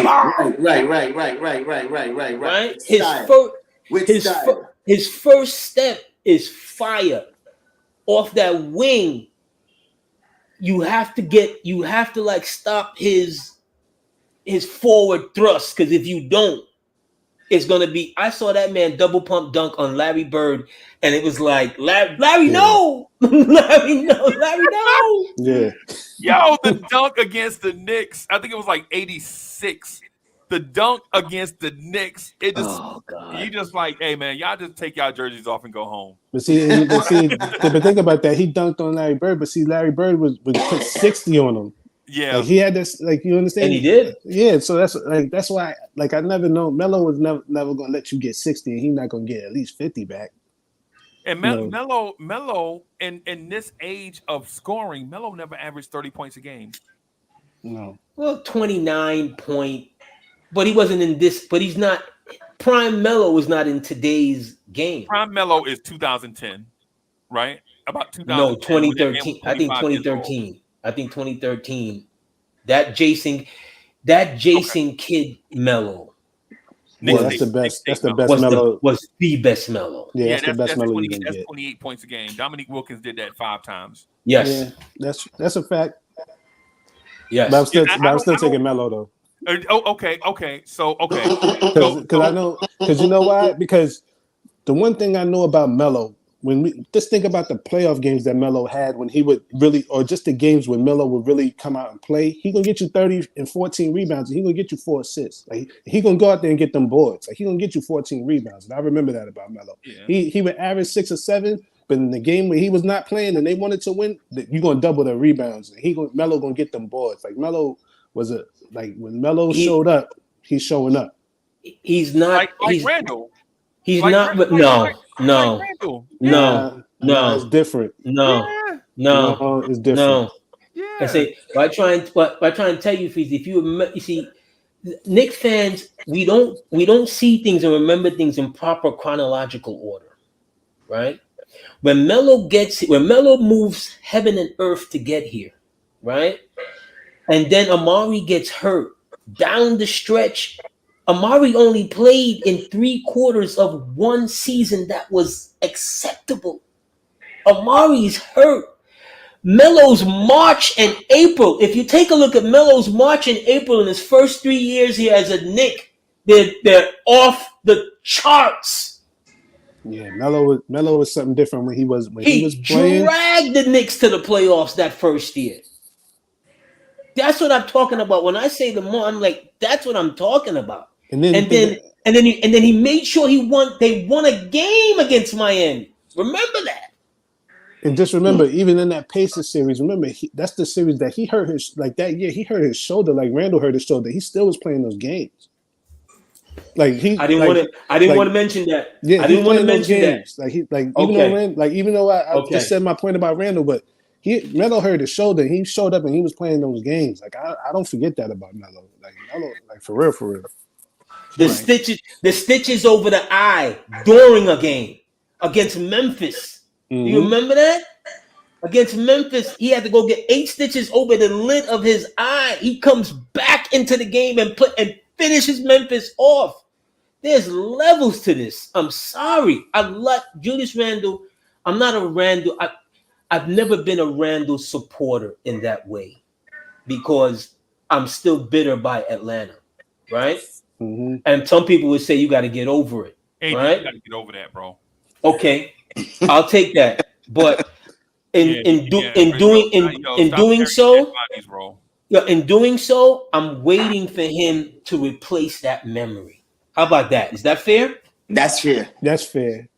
But when I look at that team now, like besides Derrick Rose, it's like God, like I can't even believe that team now. Think about it. It's like, man, that's what 3 to 4 years ago now. Whew. Like half those guys not even in the league, are they? Right. Nope. I don't even think so. I think Derrick Rose just retired yesterday or today or something. Nah, that was a prank. Oh, okay. That was a prank. Cool. Rose got more money to get out here. You crazy? Derrick Rose gonna be here until he's year 23. That was a prank. Jalen Rose keep getting somebody had a fake Woj account and put that out. All right, cool. That's good. Because I just saw that in passing, and I was like, okay, cool. People ain't got nothing better to do. Bro, I'm gonna just say this. I'm gonna say this, right? I think I have Carmelo Anthony all time as a barely top 20 small forward all time. Wow, 20. You got that many guys in front of him? When I started writing down the names, bro, Wow. when you start hearing some of these names, you're gonna be like, yeah, I forgot about him. So is Melo a top 5 small forward all time? No. I'm gonna say 5 through 7. Yeah. No, he ain't in 7 either. No. Wow. We talking all decade? Are you talking about all three? All Ever. You got 20. You got 20. You think is better than Melo? No, I have 20 names. No, that's not what I said. I said I have 20 names. But what I'm saying is when you start comparing them to those 20 names, when you start listening to some of these names and how I made my list real quick, right? I'm not doing he had to play 12 years thing. I'm saying if a dude has like 3-4 solid years, I'm counting them. Right? If a dude played a dude's peak 4 years, like peak Melo 4 years, is peak Melo 4 years better than peak Grant Hill 4 years? ooh, think about that. You see what I mean? You see, Chief. You see what I'm talking about, right? All right. Well, I see what you're talking about now. Now, Is peak? I just got one more throw in, just another one real quick. Is peak Melo 4 years better than peak Tracy McGrady 4 years? Yes. No. Hell yes. no. No. Yes. Nah, yes. those Orlando years. Yes. Before he got to Houston. Yes. No way. Yes. Absolutely. That's the same Absolutely. player actually, but I think I might take T-Mac and no. Look at their records. Look at their records. Look at their Melo wasn't winning, records. but Melo wasn't winning with the Knicks. It's the same thing. But look at their team records. He was on a bad team. First of all, he was on a bad team with a bad coach that complained that he didn't get Tim Duncan and that Grant Hill got hurt. Yeah, right. You could always say good numbers on a bad team. You could always say about a lot of guys. But that's true. But with the guys that he had, and I'm not even going to go all the way there. It just helped his overall game in numbers because on a night in basis he was there with a bad team. You understand what I'm saying? You can't say that about Melo. You can only say that about Melo when Jackson arrived and stripped it down. Before that, look at his entire career before that. Look at the first 12, 13 years before that. Can't say that. But see, Melo, I always believe that was Melo's fault for staying. That was his opportunity to leave. He should have left. Yeah. Like if I would have never re-signed him. I would have let him walk. For real. Me too. Because I would have started over at that point. When Phil got here, I know why he stayed, but I was gonna let him walk. You was gonna let him walk for nothing? Yeah, I wouldn't let him walk. Yeah, just let him walk. Yeah. You're gonna let a 30-year-old walk for nothing. You have to look because the Knicks weren't going anywhere. And you can see it now as proof they weren't going anywhere. Like if you the Knicks weren't going nowhere because that's what he chose. Because that's what Jackson chose to do. Jackson chose to strip. Remember the year before when Jackson got here, that last when they hired him in February. They won 30. They won 39 games. Yeah, but I'm looking at the fires Woody. Why did he fire Woody? Well, yeah, he should never fire Woody. But see, that was Woody's fault for kowtowing to him and putting the triangle in and doing all that stuff at the end of the season and trying to make the playoffs and get hot. And that's what I'm saying. Yeah, like they should have never did that. He should have just did what he was doing. He goes out and gets Barry Larkin's son. How do you put Barry Larkin's son next to Carmelo Anthony? Yeah, that was.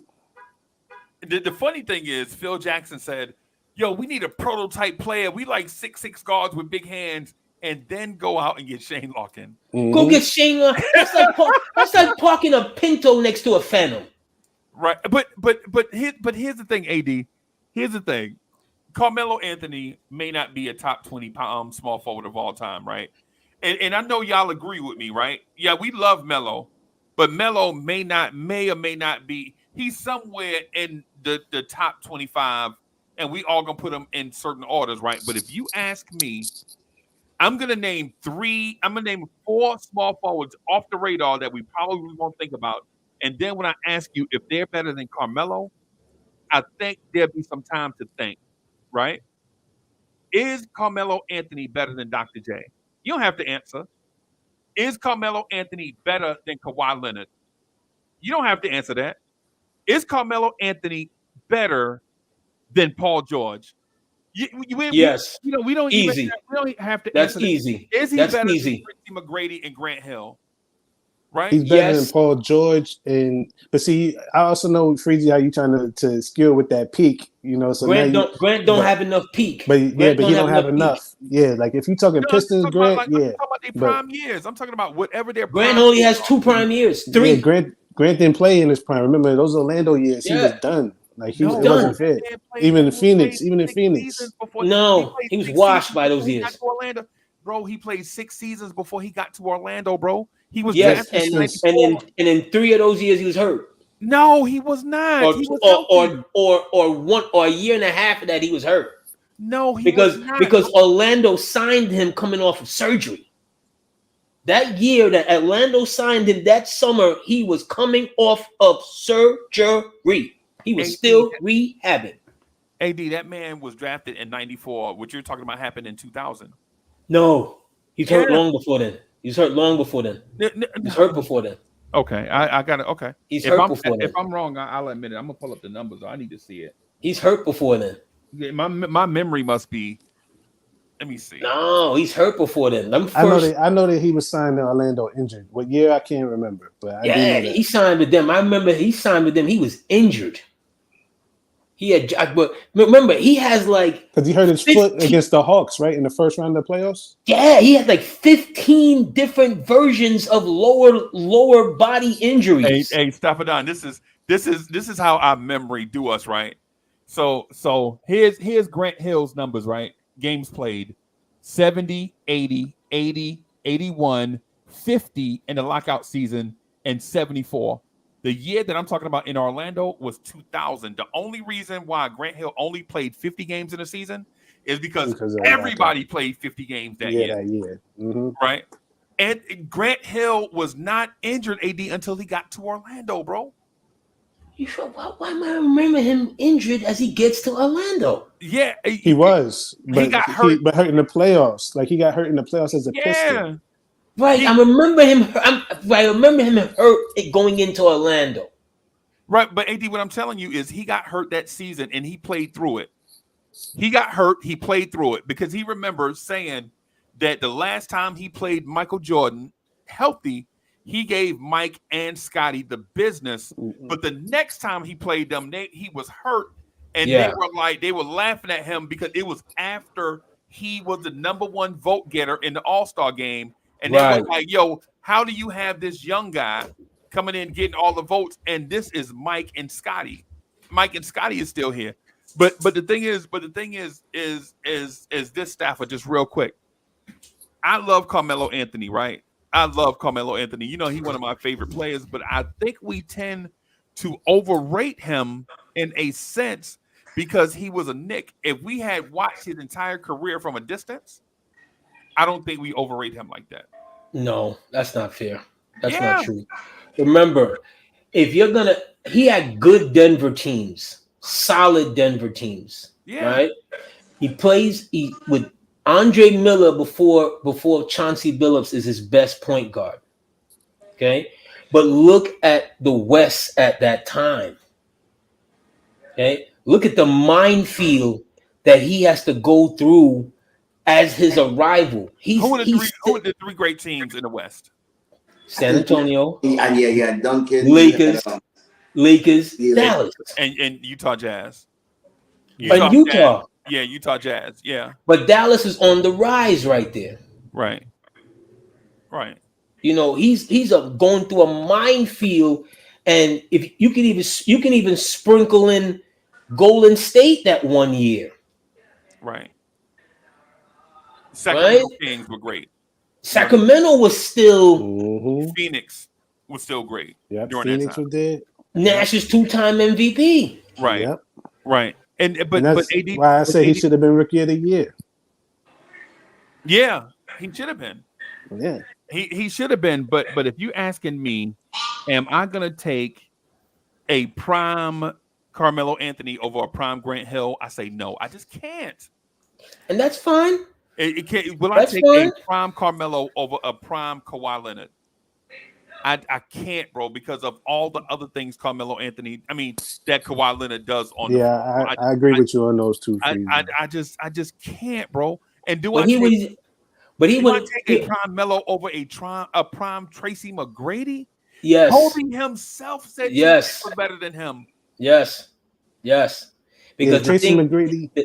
The thing with Melo is Melo never failed to show up. I think Melo never failed to stop shooting. He never failed to show up. Look at that game. Look at the Boston game as we were killing Boston early on Old School Knicks, right? Shout out to Old School Knicks. Shout out to Old School Knicks. Sundays 11 a.m. Right? One of my favorite shows. Yeah. Remember that fourth quarter when the Knicks are up by 26 points. Right. Boston takes it all the way down to 2 points. Jason Terry, right? Go play defense, yeah. Right? Felton can't even bring up the ball. Scared to death. Melo has to then bring up the ball and hit the shots. One of them being the dagger 3. Melo did that. Bro, as an old head, I can't take Carmelo Anthony over Elgin Baylor. I'm sorry, bro. No, his numbers are just numbers alone. His numbers are ridiculous. Yeah, you're right about that. But anybody who played in the '60s, I'm like Gilbert. I'm like Gilbert Arenas, man. That don't count to me. Yeah, I understand what you're saying, but I saw Elgin Baylor jump in the air and smoke a cigarette. He jumped so high, bro, and hung in the air for so long. He just smoked a Virginia Slim while he was up there, and then did a finger roll and came back down, bro. What I'm saying is Melo, even though we love Melo, I just don't know if okay. For instance, I'll give you an example. I'll take Melo over any of the Golden State Warriors small forwards outside of KD. Like I'll take him over Purvis Short, I'll take him over Rick Barry, and I'll take him over Chris Mullin. Wow. Yeah, that's easy. That's not hard to do. Wow, Freezy. That's such a disrespect, yo. And that's not even disrespectful because Barry's crazy, but like let's keep it all the way. Chris, man. Yeah, let's keep it all the way $1. Are we not looking at KD differently without Golden State? No. Like yeah, I would. Come on. I mean, KD's a tremendous ball player. He's probably in the top 15. Somewhere 10 to 15 for me. Right? The man is up 3. He's on a team up 3-1 with another dude on the team who's probably top 5 in his generation. And they can't close the deal. And he joins that. He's on OKC that was up 3-1. Oh, OKC. Yeah. Okay? Yeah. And he joined with Westbrook, and then he leaves Westbrook and joins Golden State. Right. But it's more stuff to it than that. Right? It's more but that's the ending result. He lands on a team that the year before won 73 games. Yeah. It's more to it than that. So for one, when when OKC should have traded Westbrook and Serge Ibaka, right? They traded James Harden, who now we know is a better player than Russell Westbrook. Is he? Right? Is he really? Right. Is he? Is he really? It's stuff that go to it, bro. It's all the stuff is not in a vacuum. That's like saying Pat Ewing and Bernard King was on the roster at the same time. Sure they were. One dude was out for the season, though. One dude was out for the season. Hold on. Let's go back to that. Let's go back to that. Tell you the truth, if I had to pick one player to play for my team, I'd rather have Westbrook than Harden. Absolutely. Okay. Yeah. Absolutely. If I had to make a choice between the two, I'm not touching James Harden. He would drive me crazy. Me and him would probably be knuckled up in the locker room at halftime. But when you don't have to teach effort, half my job is done. Right. But in the Carmelo conversation, bro, if we're talking about small forward, listen, I want to give Melo his respect, but I also want to give these other talented NBA players their respect also, because these dudes I'm naming, these dudes are not rice pudding, bro. When I say Tracy McGrady, no. Come on. When I think about it, they're the same players, so you could go tomato with those two. But Pistons Grant Hill, I'm taking. If I get Pistons Grant Hill, I'm taking Grant Hill. I'm taking Kawhi Leonard over Carmelo, bro. I'll take Kawhi too. I'm not gonna lie to you about that. Yeah. You know who else, Staffordon? Who else I'm gonna take over Carmelo? And I know it's gonna sound disrespectful. Jimmy Butler. I'm taking Jimmy Butler over Carmelo, right? And here's the reason. Here's the reason why. In those moments when you need your team to be elevated to another level, just only with the personnel that you have. I see what he's saying, AD. I mean, he has a slight point on that, man. Here's the thing with that. Here's the thing with that. And Jimmy Butler over Melo? No. Here's the thing with that, Freezy. And you said about the pieces and leaving out the pieces and whatever. Melo is losing to LeBron. The teams he's on a Knicks team that's when he gets here 26 years old with Chet Walker and Landry Fields. Don't get me wrong, and the pied to resistance, right? Jared Jeffries is in the starting lineup with Carmelo Anthony. Think about that. I'm gonna throw you a grenade. I'm gonna throw you a grenade on this one though. With that one, Freezy, since you like to throw grenades, what if Carmelo had Eric Spoelstra as his coach? Then who you taking? You taking Jimmy Butler? Or you taking Melo? I'm gonna give you that grenade. I'm gonna say this, and it's gonna sound slightly disrespectful to Melo. I think Carmelo Anthony is merely a scoring machine. I don't think high level excellent coaching is gonna make Melo better. I think Melo has an assassin's agenda. Like when you in the military, you keep all your people in one place, like but all the snipers think differently, bro. Right? Snipers they think differently. They get locked on the target, and that's all they do. They can't function on the other stuff. For instance, if you would have went to Prime Melo and say, "Hey Melo, listen, instead of taking 21 shots a game, we want you to take 15 shots a game and get your assists up to about 7 or 8." Melo would have had a meltdown, bro. A meltdown, right? Because Melo was already averaging 5. He was already averaging 5 assists a game. He was already averaging like almost 8 in his prime years, almost 8 rebounds per game, right? Or 8 rebounds per game. Like he was giving you them Danny Granger numbers, right? I feel no. Take again, Freezy. Take a look at Melo's. Forget about this regular season. Take a look at Melo in the playoffs. Prime Melo playoff numbers.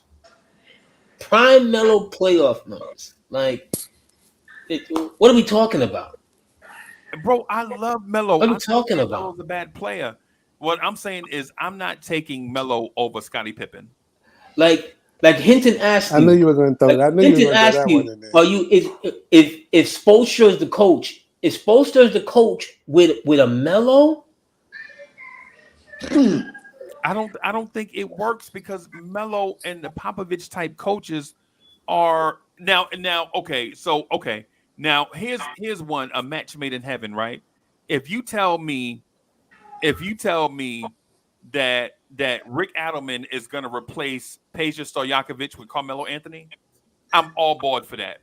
A straight up offensive minded dude who no matter who the small forward is going to get buckets through the small forward, then I'll say give me Rick Adelman and Carmelo Anthony together.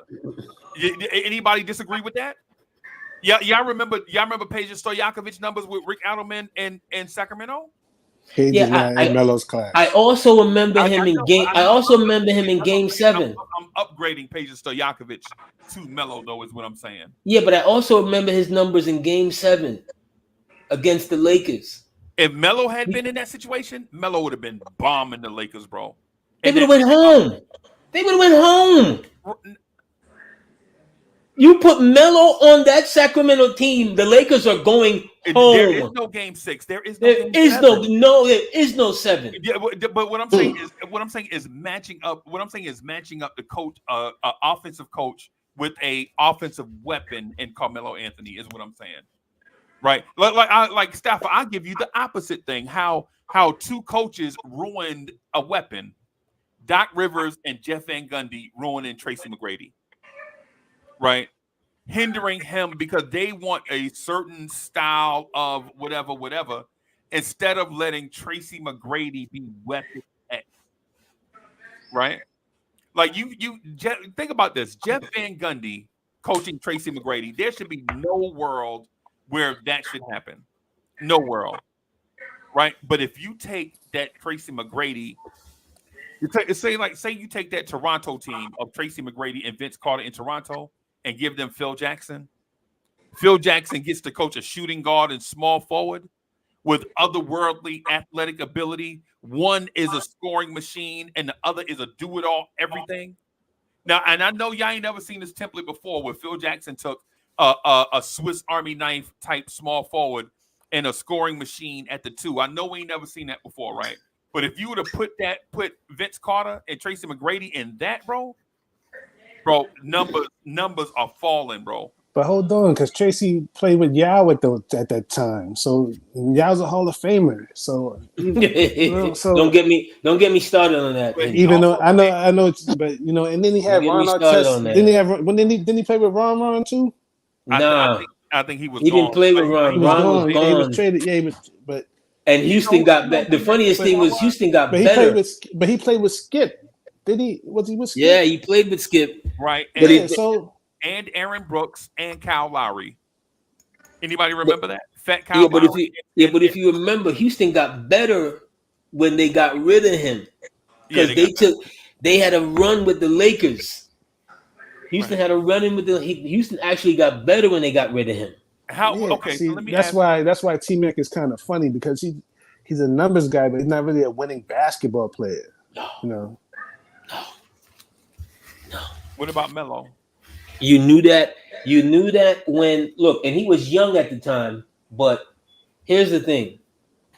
Like I said before about the decisions you make as a young ball player, he had no business leaving Canada. Yeah. Him and Vince. And Vince was. And then their cousins, they're definitely not. But I mean, it's always over the money. But at the same time, it's like that's Toronto. Toronto, and this is what I'm saying. With my point at the beginning of the conversation is when you have bad executive management in a bad organization. Yeah, but he forced his way out. He didn't want to be there, and once he did not want to be there. He didn't think. Oh, I'm sorry. Tracy McGrady didn't want to come off the bench behind Morris Peterson. Oh, I'm sorry. No, but by that time he was already starting. Bro, be a team player. Yeah, but by that time he was already starting. Behind Morris Peterson, bro. No, by that time he was already starting, because I remember in that the second time they played the Knicks in the playoffs, he shut Houston down. Shut him down. The Tracy McGrady narrative is unfair. These dudes are. You telling me that the team is, you telling me Butch Carter is, and this is Chris Carter's brother, by the way, telling Tracy McGrady the team is better off with you playing behind Morris Peterson and Jerome Williams. That's how we gonna win. No, you fire Butch Carter, right? See, and you bring in someone to the level of the star talent that you had. Because look at it in the from as far back as you can remember. Can you remember a wing, two guys like that? like in tandem, like Tatum and together in the very early stages of their formation. I mean, Vince was just about to like And take that's, off. and that's Right. Vince Carter. That's the one Yeah, that that's decided to play every night. Yeah. Like, I'm like, I don't know who gave him that. I'm like, yo, dude, there's enough room here for everybody because basketball was just about to explode in Canada. Right. They're the reasons why basketball exploded in Canada. Vince Carter. Yep. Not only Vince, Tracy was there too. Right. People right. forget that. But what I'm saying though, AD, what I'm saying is, remember this. They also traded away Marcus Camby. They had a young core of Stoudemire, Vince, T-Mac, Camby. They used to kill it in the draft. Every year, Isaiah drafted a stud every year for Toronto, right? Yes, he But did. the thing about it is, if you don't get the right coach, if the organization is unstable, bro, a guy is not going to reach GOAT status. Vince Carter or T-Mac, one of them, should have reached GOAT status in Toronto, but they didn't because these dudes is out here talking about we're going to give it to Antonio Davis in the post. Now let's go. Now hold on. Let's go back to your point. To the point about Jimmy Butler and Melo. If Melo has a coach like Eric Spoelstra, you still gonna take Jimmy Butler? You mean what? I'm just for clarity. Are you asking me would I swap Jimmy Butler and Spo for Carmelo Anthony and Spo? Yeah. No. Okay. No. I would rather, and I know this is not gonna make a ton of sense in everybody's mind, right? But just bear with me as I explain it. I would rather take Mike Fratello and Dominique Wilkins and put Carmelo Anthony in that Dominique Wilkins spot. I don't even think Mike Fratello's a good coach. I think he's trash too. No, but I'm talking about in terms of what their focus is on, like offense. Yeah, I get what you're saying. Yeah, offense. Right. Yeah. And would I take Don Nelson and Paul Pressey and take Paul Pressey out and put Carmelo Anthony in that, where Carmelo Anthony can be the do-it-all everything on offense and everybody else does other stuff. Absolutely, I would do that. But I wouldn't take Carmelo Anthony and Tom Thibodeau together. Right? I wouldn't take that would be a match made in heaven. You are bananas. Pure comedy, bro. He would move heaven and earth That would be to get that man. Bro. You see what he does with Randall? Yeah, I was just about to say he would move heaven and earth to get that man. Oh my God, you are and as soon as bugging out. As soon as Melo don't sprint back on the defensive possession, Tom Thibodeau will melt into a pool of butter, bro. You can't have Melo like that ruining. Melo was never uncoachable. Confidence, bro. You know, Melo was never uncoachable. And like I said, you know, some guys are just there and can be there in the big game. It started from Syracuse. Remember that? Started from Syracuse. In the big game, he was always there in the big game. And Jim Boeheim ain't no slum too. He's respected. Right, and what I'm saying is, we're having the GOAT conversation, right? We're not having the very good player conversation or the great player conversation. We're talking about the greatest of all time conversation. So of course, Melo would thrive in all those situations, right? But what I'm saying is scenarios like this. Would I put Melo? For instance, can I see Carmelo Anthony and Pat Riley thriving together? Absolutely. Absolutely not. Yeah. Absolutely. Absolutely not, bro. Now, can I see Steve Kerr and Carmelo Anthony thriving together? Absolutely. Yeah. I can see that too. Yeah, absolutely, bro. You know what I'm saying? It's the thing is what I'm saying is I'm not diminishing like Melo and his greatness. I'm saying, man. What I'm getting it from it, you're differentiating their coaching style to a lot of coaches that you also mentioned offensive style. Then I see where you're going with it, but as AD said, Melo is coachable. So if Melo knows it's a coach where he's well respected, and that's how he needs to get to go to where he needs to go, I believe Melo will do that. But to put that stigma because he's an offensive player and he only needs an offensive coach, and that type of philosophy is not going to go with Pat ridiculous. Riley. I don't think so, bro. It's ridiculous. Oh, okay. Ridiculous. I don't think so, bro. You Oh, can't. okay. You Well, can't. let me give you an example. How did Carmelo Anthony and Derek Fisher coexist when Derek Fisher was implementing the triangle? How did that work? Come on, Derek Fisher was out there Freezy. trying to get to LA. He wasn't trying Come to on, coach. come on. He was trying to get to the, trying to get his face smacked off. I mean, But come on, Freezy. But Come on. But you see the coach and player dynamic that I'm mentioning, right? Yeah, but look at the outrageousness. Nah, that's but crazy. Derek Fisher, Look at the outrageousness. Derek Fisher was no coach. Yeah, Derek Fisher. What Phil should have do? He was a bad coach, came bro. down there and coached the team himself. Derek Fisher was trying to get chicks. He wasn't trying to coach. I mean? Man. Forget Derek Fisher. What That Derek don't Fisher? count, man. How about Freezy, Melo and Jeff Hornacek? Melo and Jeff Hornacek. How about that one? Come on. No. Right, but How can you grade him? How can you grade him, Freezy, right? Or any coach to player when the general manager is trying to coach the team from his wheelchair, from his walker. Bro, He's not playing for Fisher or Hornacek. He's playing for what's the name and having it filtered down through him, and no one wants to run it. No one wants to do it. One more example, right? What if Melo would have just transitioned to the 4 like Mike D'Antoni said? Remember the riff with him and Mike D'Antoni?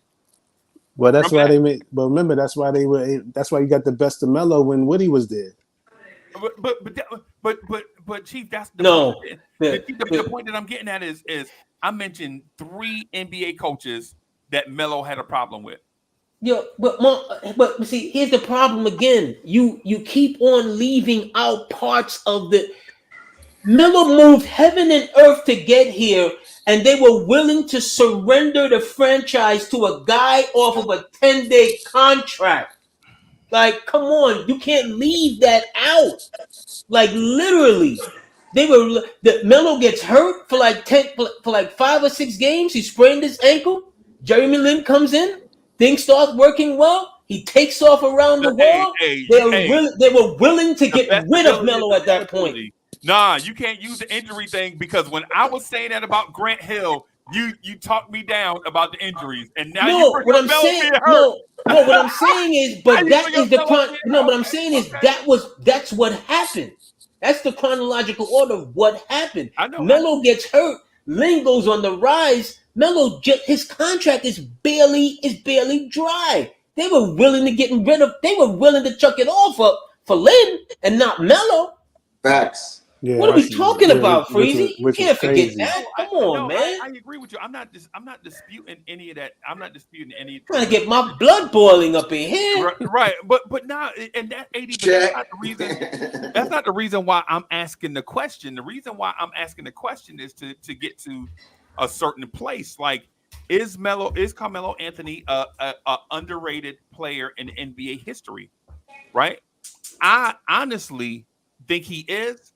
But maybe not for the reasons why, not for the same reasons. Like, I think Melo is underrated in the fact that he was able to do this thing for a very long time, straight out the box. No learning curve, none of that. I got to come off the bench. No, none of this. I got to make the team perfect so Melo can do it. From day one, Melo stepped foot in the NBA. He was a problem for everybody. He was giving buckets from day one. When we talk about LeBron being 18 years old in the NBA, Melo was 19, bro. We gotta relax. We talking about, man, but LeBron did it from day one at 18. Melo did it from day one at 19, bro. Mm-hmm. And he did it until he was about 31. Right? Some of the dudes that we mentioned on this list, some of the dudes' names that I named, bro, they were not able to do this stuff for no 11, 12 years back to back every year, right? No. And so I'll give Melo credit for that. But in terms of big moments, bro, nah. I gotta. If we're talking about big moments at the Garden that meant something, I still go Bernard King, bro. I still go with Pat Ewing. I'm not going Carmelo Anthony hitting the 3 over Taj Gibson in transition. Even though that's a big play, that's not a Bernard King type splash play, bro. I'm sorry. Dude, he dropped 41 in the Garden against Miami in the regular season, right? No, in the playoffs. Oh, okay. You know, like his the closeout game against Indiana when he's hurt, he drops 39. You know what? 39 and 8 or 9 and some. He's the only one. He's carrying the team. I remember Roy Hibbert stuffing him at the rim. And that's the problem. Thank you. That's why you see you don't have them. That's the problem. Yeah, you're right. And that's the problem. AD, but did you not use the same principle for Randall? Here's the thing, use the same principle for Randall, right? Here's the thing, Until you see something different, that's what you remember. You here's the thing, Randall, though. Right? I've already pointed out all of the things I've said about Carmelo Anthony. I'm not even talking about his regular season. I'm talking about Melo in the playoffs and getting to the playoffs. Is Randall a top 10 small forward? Yes or no? No. It's not even a small forward. Randall's not even a small forward. What are you talking about? Yeah. Okay. No. Yeah, is he a top 10 forward on the Knicks? That's obvious. Yeah. He might be the greatest. If we're just talking about forward, period, he might be top 2 forward all time with the Knicks. Maybe. No. 3. He's third, hovering around second now. Yeah. Because is he better than DeBusschere? Yes. Is he better than Spencer Haywood? Yeah. Yes. Yeah. He's not better than McAdoo. Yes, he is. But McAdoo not better than McAdoo. McAdoo played center for us, bro. McAdoo was really when McAdoo was here. Remember when McAdoo was here? I'm not even gonna argue that point with you because you know what? McAdoo played less games here for the Knicks than Bernard did. So I'll give you that. Because you can have Haywood couldn't coexist. Yeah. No, Knicks management was just stupid. Yeah, they were stupid. Yeah, they were stupid. But you know how they made up for it though? They drafted Ray Williams. That's how they made up for it. That's why you can't win, and it's always organizations win championships, not players. It's organization. Stop it. That's why I'm saying LeBron is the GOAT. But just because of what AD said, organizations win championships, right? LeBron James went to 3 separate organizations and won at least 1 championship with those 3. And that's great. That's a great feat. Yeah. Michael Jordan. Remember, Mike Jordan played for 2 NBA franchises, and he did not win a championship in his other city. Didn't even make the playoffs. That's fine. That's fine. You can put that. It's not an age thing. That's fine because they're at the same age right now. LeBron is in that age range where Mike was. That's fine. No, 80. No. That's fine. He wants to give out the longevity trophy. You can have the longevity trophy. You can have the AARP trophy. You can have all of that, buddy. I don't care about that. He can right now go play against the wheelchair all-stars. I could care less. Yeah, me too. Freezy, you know why I ain't going to accept that? Because they got the play in now. Okay? And that's what LeBron is in the play in now. So that's circumstances. That's different circumstances. Back then till now, when he was on the Wizards, he would have been in the play-in. I don't know, no freeze. But if they win, I got a question. If they win both games and make the playoffs, isn't it still the playoffs? If they win both games, they still gonna make the playoffs. I have a question for you, Hinton. Take a look at Mike's games played. Yeah, he's only played 15 seasons, but he took 2 years off. No nights off. 80, 81. 80, 81, no nights off. Take a look at if LeBron doesn't take those nights off, he's going to pass him faster anyway. So what's the difference?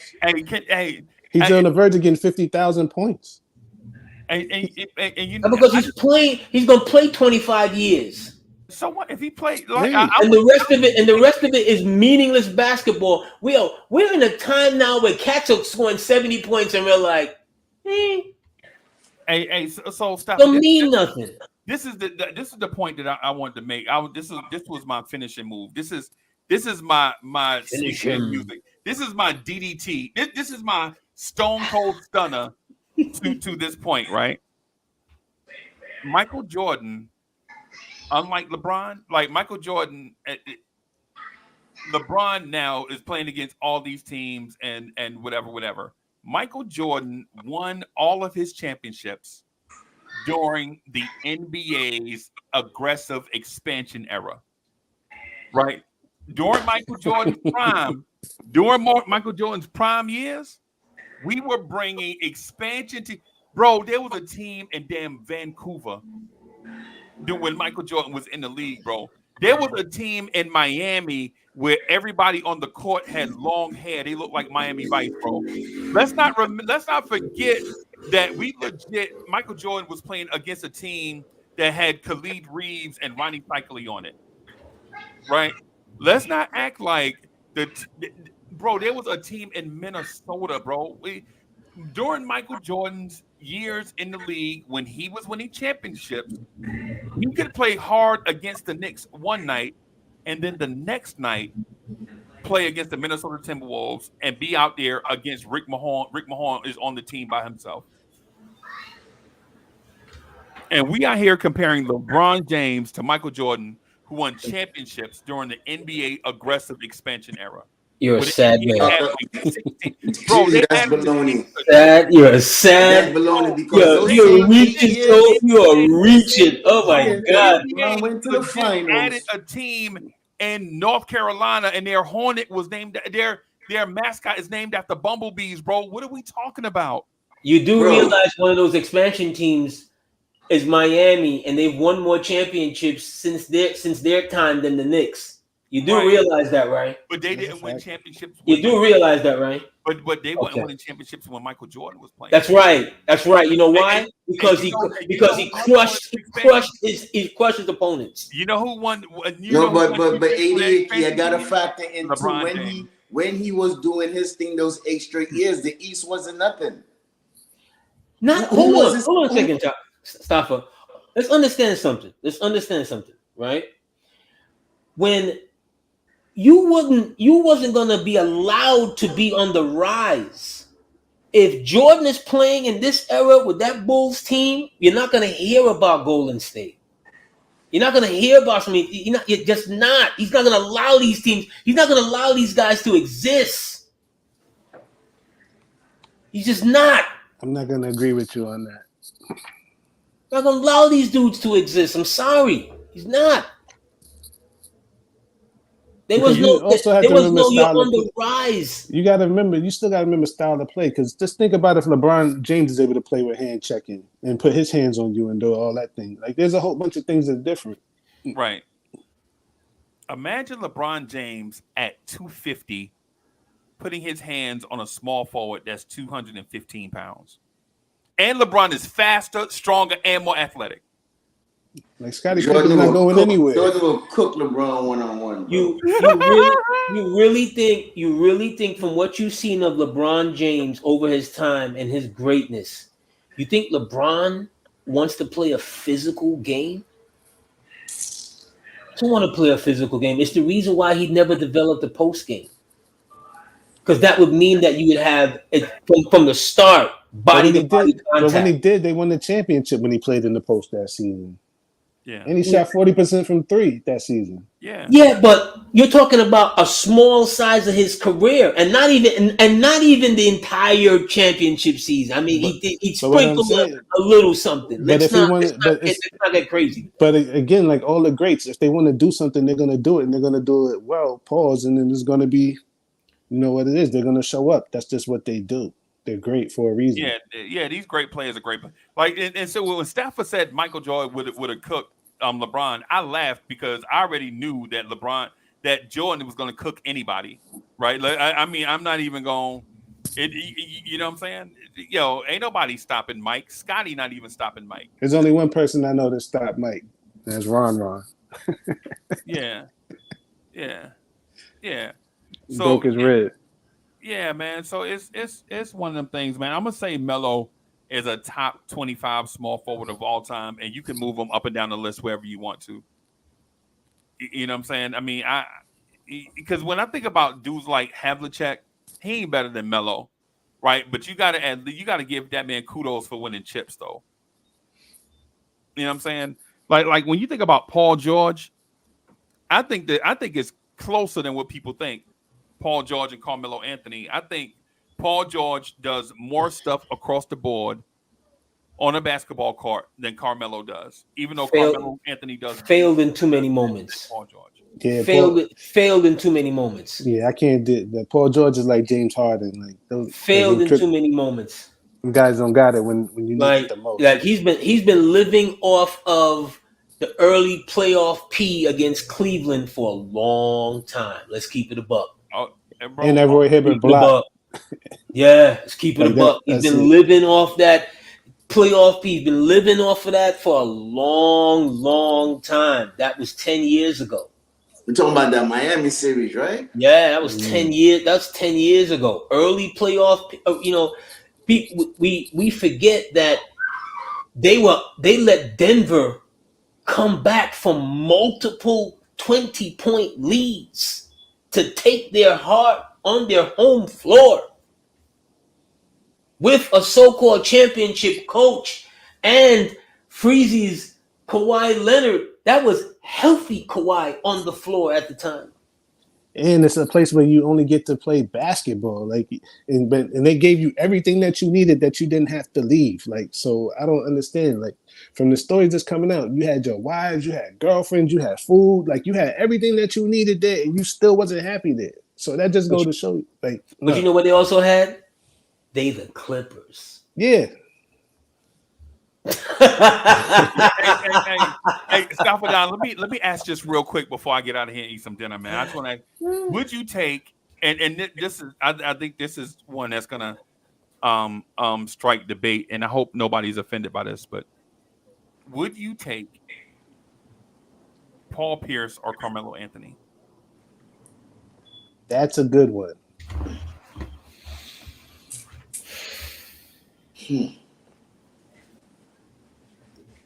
I'm gonna take both of them won championships at college, right? Now, Paul Pierce didn't win no championships in college. No, he didn't win. Paul got one at Kansas. No, they lost to Kentucky. Okay. They lost to Kentucky, right? That deep Ron Mercer, Antoine Walker team. Then they got upset in the first round. I forgot by who, but I remember they lost in the first round by somebody up over in Denver. I remember that vividly. Okay. They got upset in the first. That's round. That's topsy turvy for me. But I'm gonna give it the edge to Pierce because he got the chip. Yeah, he got the ring.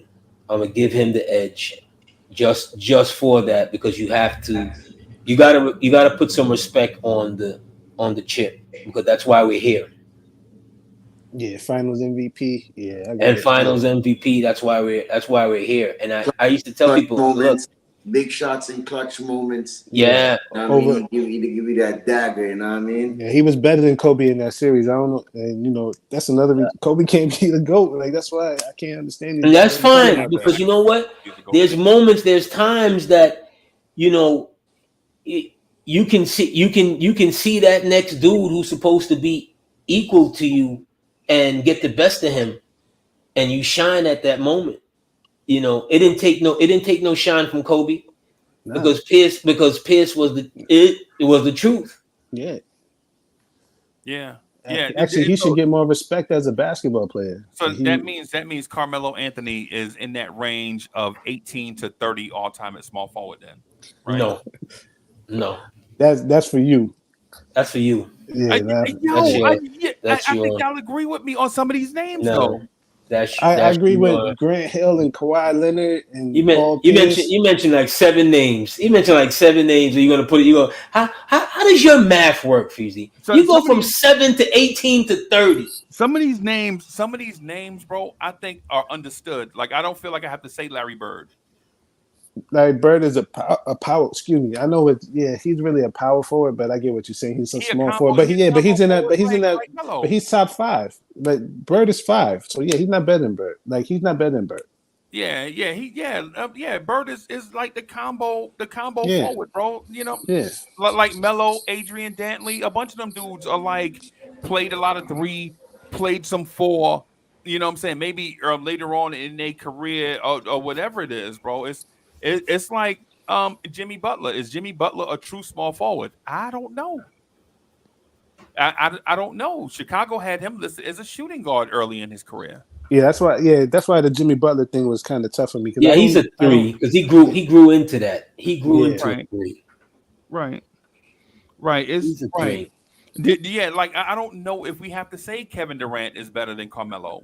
That should be understood, right? No, I don't know if that should be understood.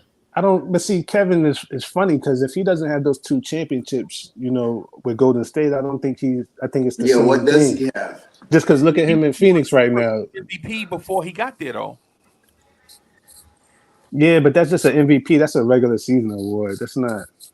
But Melo don't have none, though, bro. Yeah, but in terms of player and all that, it's the same guy. Even though he just passed him a couple weeks ago in scoring, but yeah. When you look at it, they're the same. He's just a better scorer than Melo, but he's really we saw what it was for him to carry an organization. We've seen it in 2 places now. It don't look good for him. Yeah, with Kevin, he doesn't get. And these are his hand-picked places. We don't give Melo enough credit for being here for 7 years in New York under these bright lights. That was my point, though. I do. That guy could barely take it for 3, and he was just in Brooklyn. Yeah, right. I give Melo credit for being a great player out the gate and doing it for a long time. That's what I give him credit for. Like from day one on the court in the NBA, that dude was a problem for. Think about who played small forward before Melo, right? Ricky Davis, right? Dudes like that was at small forward for teams before Melo and LeBron, right? All these weird dudes at small forward, man. Tim Thomas, you know what I'm saying? You talk all these. These Melo. As soon as Melo and LeBron arrived, them dudes were forgotten about.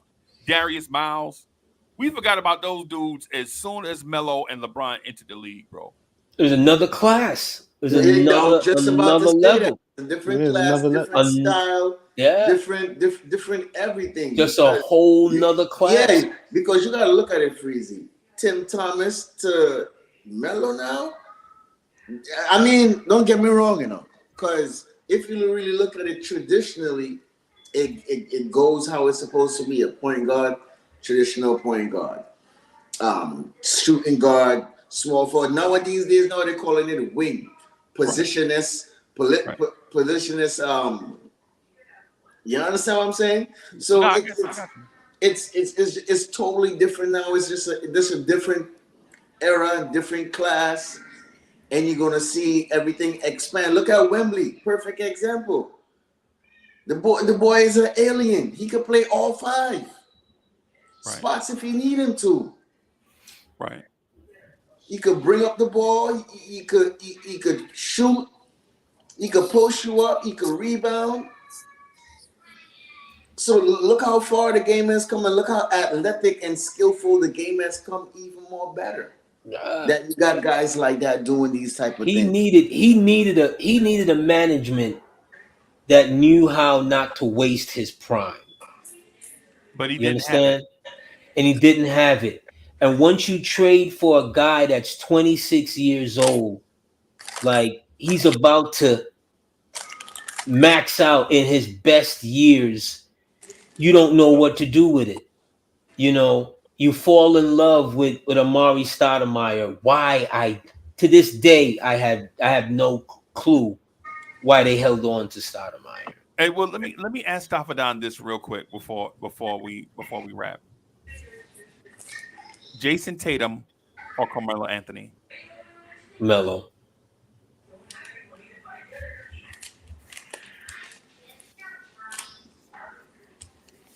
Staffadan taking too long, bro.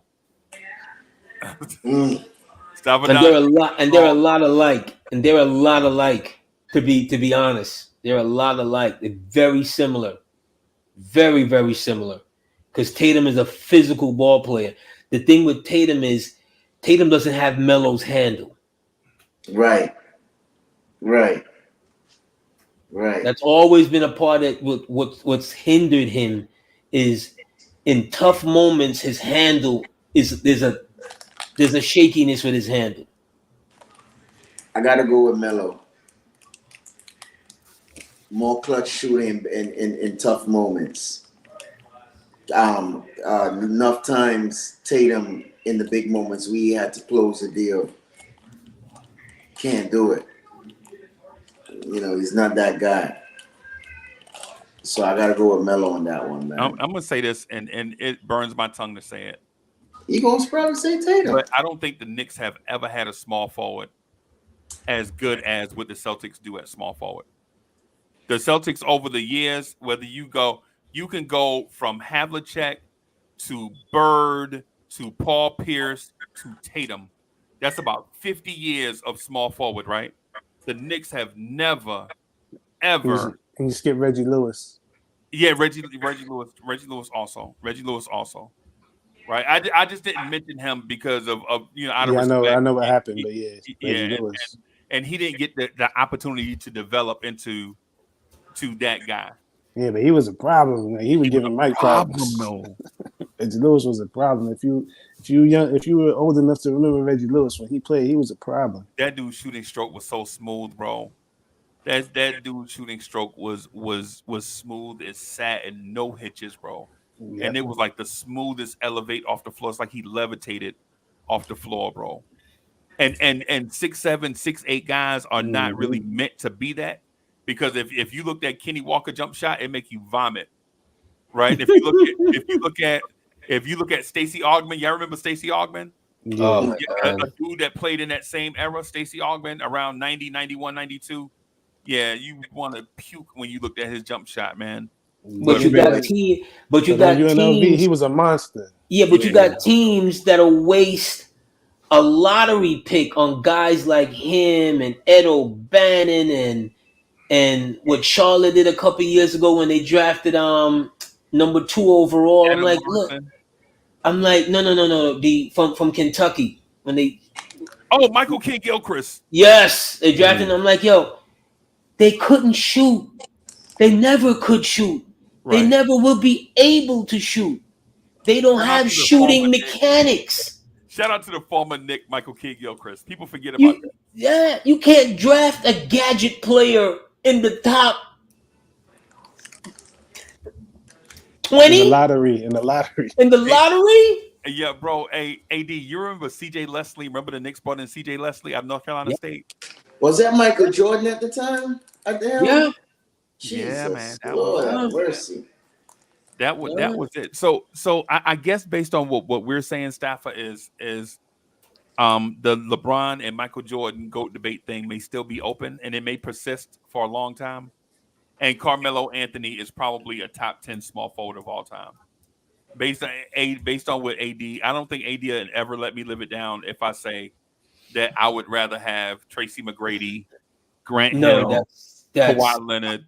No, Grant Hill, yeah. Well, I never gave my answer. I actually would take Jason Tatum over Melo right now. Okay. Reason why? Hold on, Freezer. Reason why?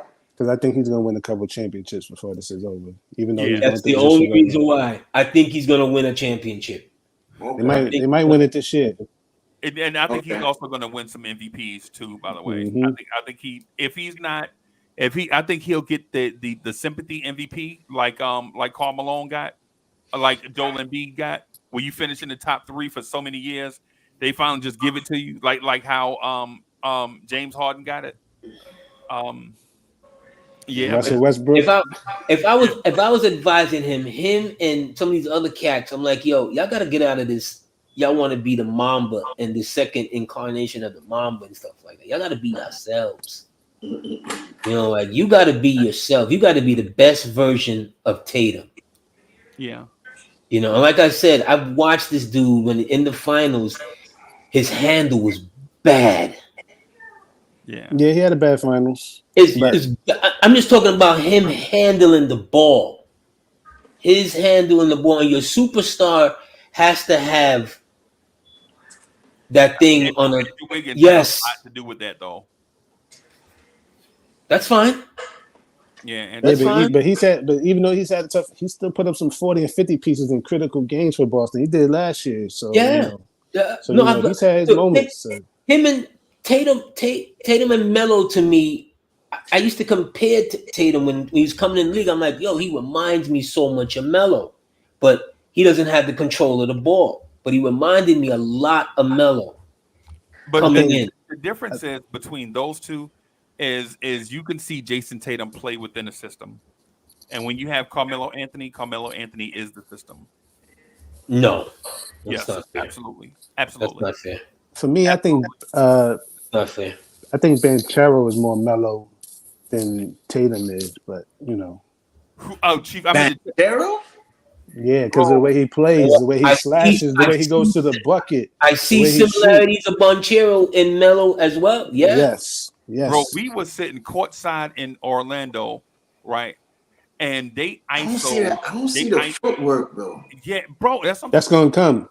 Bro, they ISO'd, bro, no lie, hand to the man, right? Randall was about to walk out on Banchero on the wing, and Randall backed up, and Grimes walked out there on Banchero, and Orlando bench erupted, bro. I mean, they were like screaming mismatch, and I thought he was gonna take him into the post. You know what he did, man? He just put the pedal to the metal and drove right by Grimes and dunked baseline. Yeah, on Grimes. I mean, he legit is that first step that he has at 250 pounds, bro. When legit, I was when you see a dude that big, that fluid, bro. He just didn't look it. He took people by storm. If you can say that from like an overall number one pick. He's a cross between Melo and Randall. He's brutal. Yeah, he's brutal like Randall, but he's also swift with the feet like Melo. It's something that it's cool to see. Like I gotta see that. I gotta see that footwork. He will run. He will go past you know how Melo has that stutter step and then he blow past you. Yeah. He'll do the same damn thing to you and he won't stutter. He's just gonna go and you're gonna be like, oh, this is different. Bro, but then he'll go through you. He'll go through your chest like Randall would. Yes. Bro, I saw them run a pick and roll. I can see the physicality. They ran the pick and roll with quickly was switched out on him, right?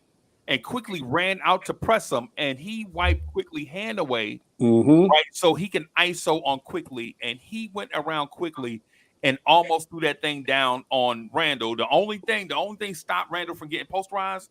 People forget how big of a human being Julius Randle is, right? That dude got to the rim and he cocked it back. He threw it down, man. And I was like, oh, no. This is going to be on spot. But Randall put his body up on Banchero, and it was like two mountains colliding in the air, bro. You know what I'm saying? You forget how big these NBA players are, bro. Yeah. But that man went around quickly stayed with him and was trying to, like, foul him before he got there, right? That man rolls up, man. That man was about to dunk on Randall, bro. No, Orlando's in a good place. Yeah, they're in a very good place with that young man. Yeah, they're gonna hopefully they don't mess it up because history says that they'll mess it up. Yeah, they're gonna mess up contract negotiations. Bro. They'll find a way to mess it up. Find a way to mess it up. And Paolo Banchero is gonna either mess around and get traded somewhere because he disgruntled. Or Franz Wagner, they're gonna do something. They'll find a way because they did it. They did it twice. They did it with Shaq. Yep. They did it with Shaq. They did it with Penny. They did it with Dwight Howard. They did it with Howard. Yeah. They'll find a way. Even with T-Mac. They did it with T-Mac. They did it with T-Mac. You know, even though he didn't have Grant Hill, that's the reason why though. That, they got stuck with Grant Hill, but they out there T-Mac and Pat Garrity. Yeah, man.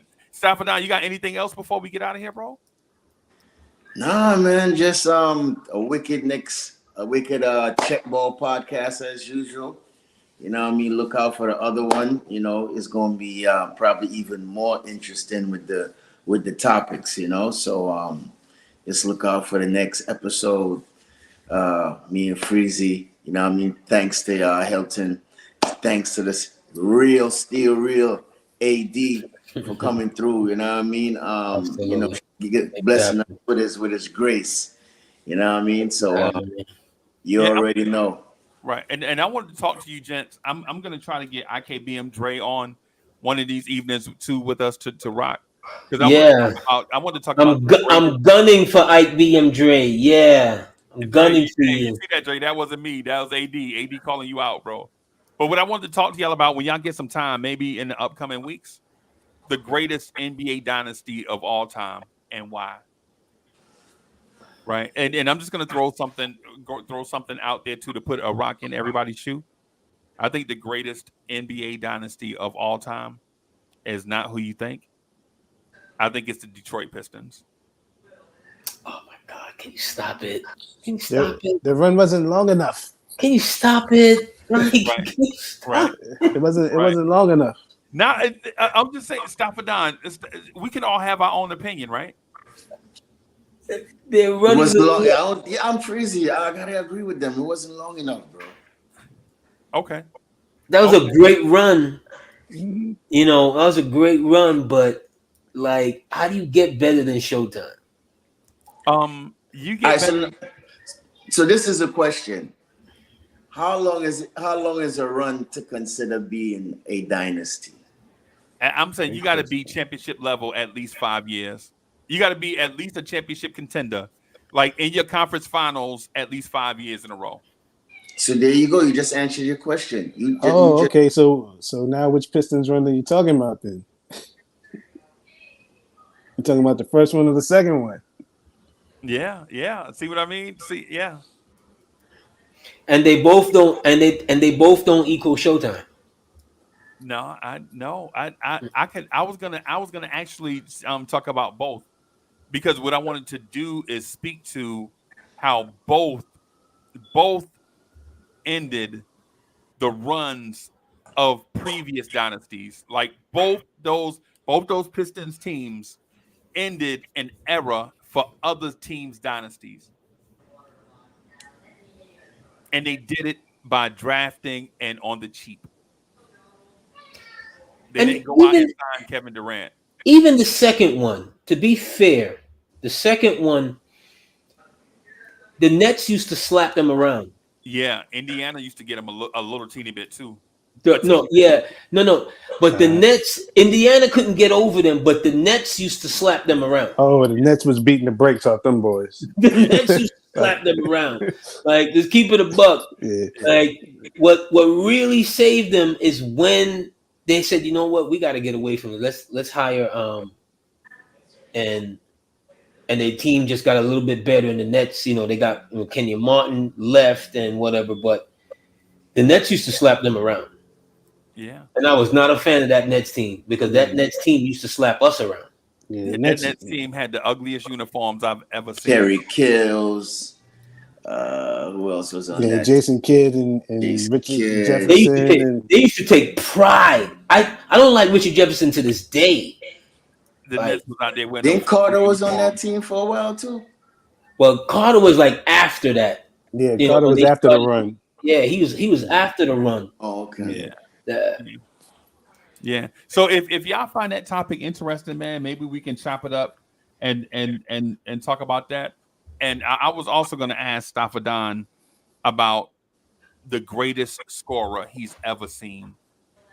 Right now, and I know everybody have their own opinion about the greatest scorer they've ever seen. Right. And whether you've seen him in person or not, it don't really matter. I'm just talking about in general, like how good of a scorer, like who is the best scoring machine you've ever seen. And I'm talking about bucket. I'm talking about NBA bucket. Like, when your team plays him, he gonna give you the business. So, yeah, I know Iverson is one of those guys. Yeah. Every time he step out, he giving it to you. Relentless. Him, I would say probably. Who else was a guaranteed bucket getter? I would say. You want me to give you my answer? You want me to just spoil the show? I'll spoil the show and just give you my answer right now. Are you talking about against the Knicks or just that you've ever seen? No, just in general. Anybody, bro. Anybody, anywhere, anytime. The greatest, the flat out bucket. Kobe was one. I think my personal answer is easy, and it's more recent than what you think.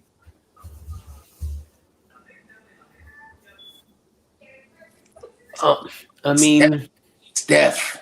No. Steph is a bucket getter. Like, No, my answer is James Harden. I mean, he gets you a bucket too. James Harden I from know 8 that's years a good ago. answer too. Yeah, James Harden from 7 years ago, bro. James is a bucket getter. 2016, 2017, James Harden, bro. It wasn't about no rules. There were no rule changes. That man would ISO you at the top of the key, and everybody knew what was coming, and you could not stop him, bro. White chocolate. Until you got to the playoffs. Until you got to the playoffs, and he was at the strip club eating. You got to the playoffs, and you in White the chocolate on that Sacramento team. Yeah. He was an ex bucket getter. Like, yeah, he used to do some moves where he just couldn't even think about it. Yeah, be going this way and just throw it this way. Yo. No, I'm not taking anybody. For me, it's easy. It's Jordan. It's Jordan. Yeah. It's easy. Winning enough games. Like, Jordan. Yeah. It's easy. Yeah, I gotta challenge y'all on that, bro. It's easy. It's not even like I said, Freezy. This is gonna. If you go on YouTube now and just highlight his games, and you're gonna be amazed by how many of these 50s and 40s and you're gonna be like, wow, I forgot about that. I forgot about that. No, you know what? Jordan was a bucket getter too, yo. But the one thing about Jordan was that in some of those critics, you couldn't touch that man. That's the one thing they was calling fouls. Yep, that's one of the reasons why I don't say his name. Yeah, but he does this in the hand check era. Think about that. That's true. He does this in the hand check era. He does this in fit. He does this in the no layup allowed era. Right. AD, you know who my secret bucket getter that nobody ever mentions? Ever? Iceman Gervin. Mitch Richmond. Mitch Richmond was a bucket getter. Yeah. Bro. Yeah. Mitch, bro. Yeah. Mitch is a bucket getter. Mitch just let himself get out of shape too fast to me, though. I thought Mitch could have had a longer prime, yo. Yeah. Mashburn too, yo. Ooh. Jamal Mashburn. Y'all remember Jim Jackson? Early on Jim Jackson? You're overrated. Yeah, he's overrated. Overrated. Yeah, I have him in the category with Kevin Martin. Y'all remember Kevin Martin? Yeah. Yeah, for like that 3-year stretch where Kevin Martin was just like a bucket. Oh, yeah. Timberwolves in Sacramento guy? It wasn't pretty, but overrated. I mean, he was out of the league real fast once it got to the end. And Dallas just didn't know how to handle that situation. Right. You know. Y'all forget. What about Nick Van Axel? Y'all forgetting him too? Nick, oh my God, one of my favorite players. Yo, like it's so much bucket getters out there, bro. Like Nick could give it to you. Mm-hmm. Gilbert Arenas. Agent Zero. Oh. He was deadly too. As not ridiculousness he be talking. He'll give it to you too. The funny thing is, I think he only scored like 28 points a game, like one season. So everybody be talking about, like, you know, he talks like he gets buckets like that. I know, right? Get buckets like that. Yeah, but we remember, you know what it was? We remember them because they were like, they just seemed so perfectly. I watched Gilbert the other day. I watched some highlights of him against Kobe. Yeah, the 60-point. You'd have thought he shot nothing but threes. Mm-hmm. I mean, it was the most well balanced layup, mid, three, layup, mid, three, layup, round, corner, mid. I mean, you'd have thought he was just his style of game you don't see today. Yeah, but actually, no, he's the first of his kind, because I think a lot of these guards play like him now. Because they score first and then they pass second. Yeah. Right. He's no more traditional. He's going to get you 20. He's going to get you 20, 20, 25, and then he's going to get you like 7, 8 assists, and you're going to be like, it's okay with that. That's what these guys do now. They all play like him. Yeah. Yeah. They're like little versions of him. Yeah. Mm-hmm. He was kind of like the first one, even though there have been ones before, but he's like the point of like no return. Yeah. Right. Because it's Iverson, Him, Marbury, and then it's like boom. Now all the guys now because the Right. league is getting smaller. Byron Davis. Yeah, he's one of the markers. Yeah. Yeah. And it goes on. But anyway, fellas, I gotta run.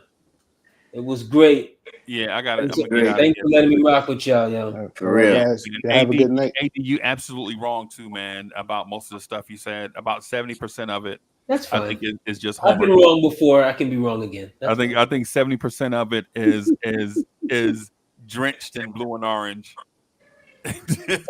That's fine. I got my blue on tonight, so that's fine. Yeah, and That's I say fine. that. Rocking Absolutely. blue and Let's orange. go Knicks, Hey, baby. Hot Knicks. Hey, summer. Don, thank you. Chief, thank you for coming through last minute, y'all. Thank y'all for Yep. rocking last minute. And let's hope these New York Jets make some moves in the offseason. We have made moves, bro. What's wrong with you? They got my offensive lineman, so it's all right. They got my offensive line looking Stop playing, crispy. Freezy. Yeah, They got my offensive line looking hungry right now. Are you crazy? shout out to the MESS Jets. Let's go, baby. We just love how to poke the beer, boy. Yeah, man. And speaking of Bears, but anyway, thank y'all for coming through Yeah. and rocking. I'm out of here, y'all. Peace. Peace. Peace.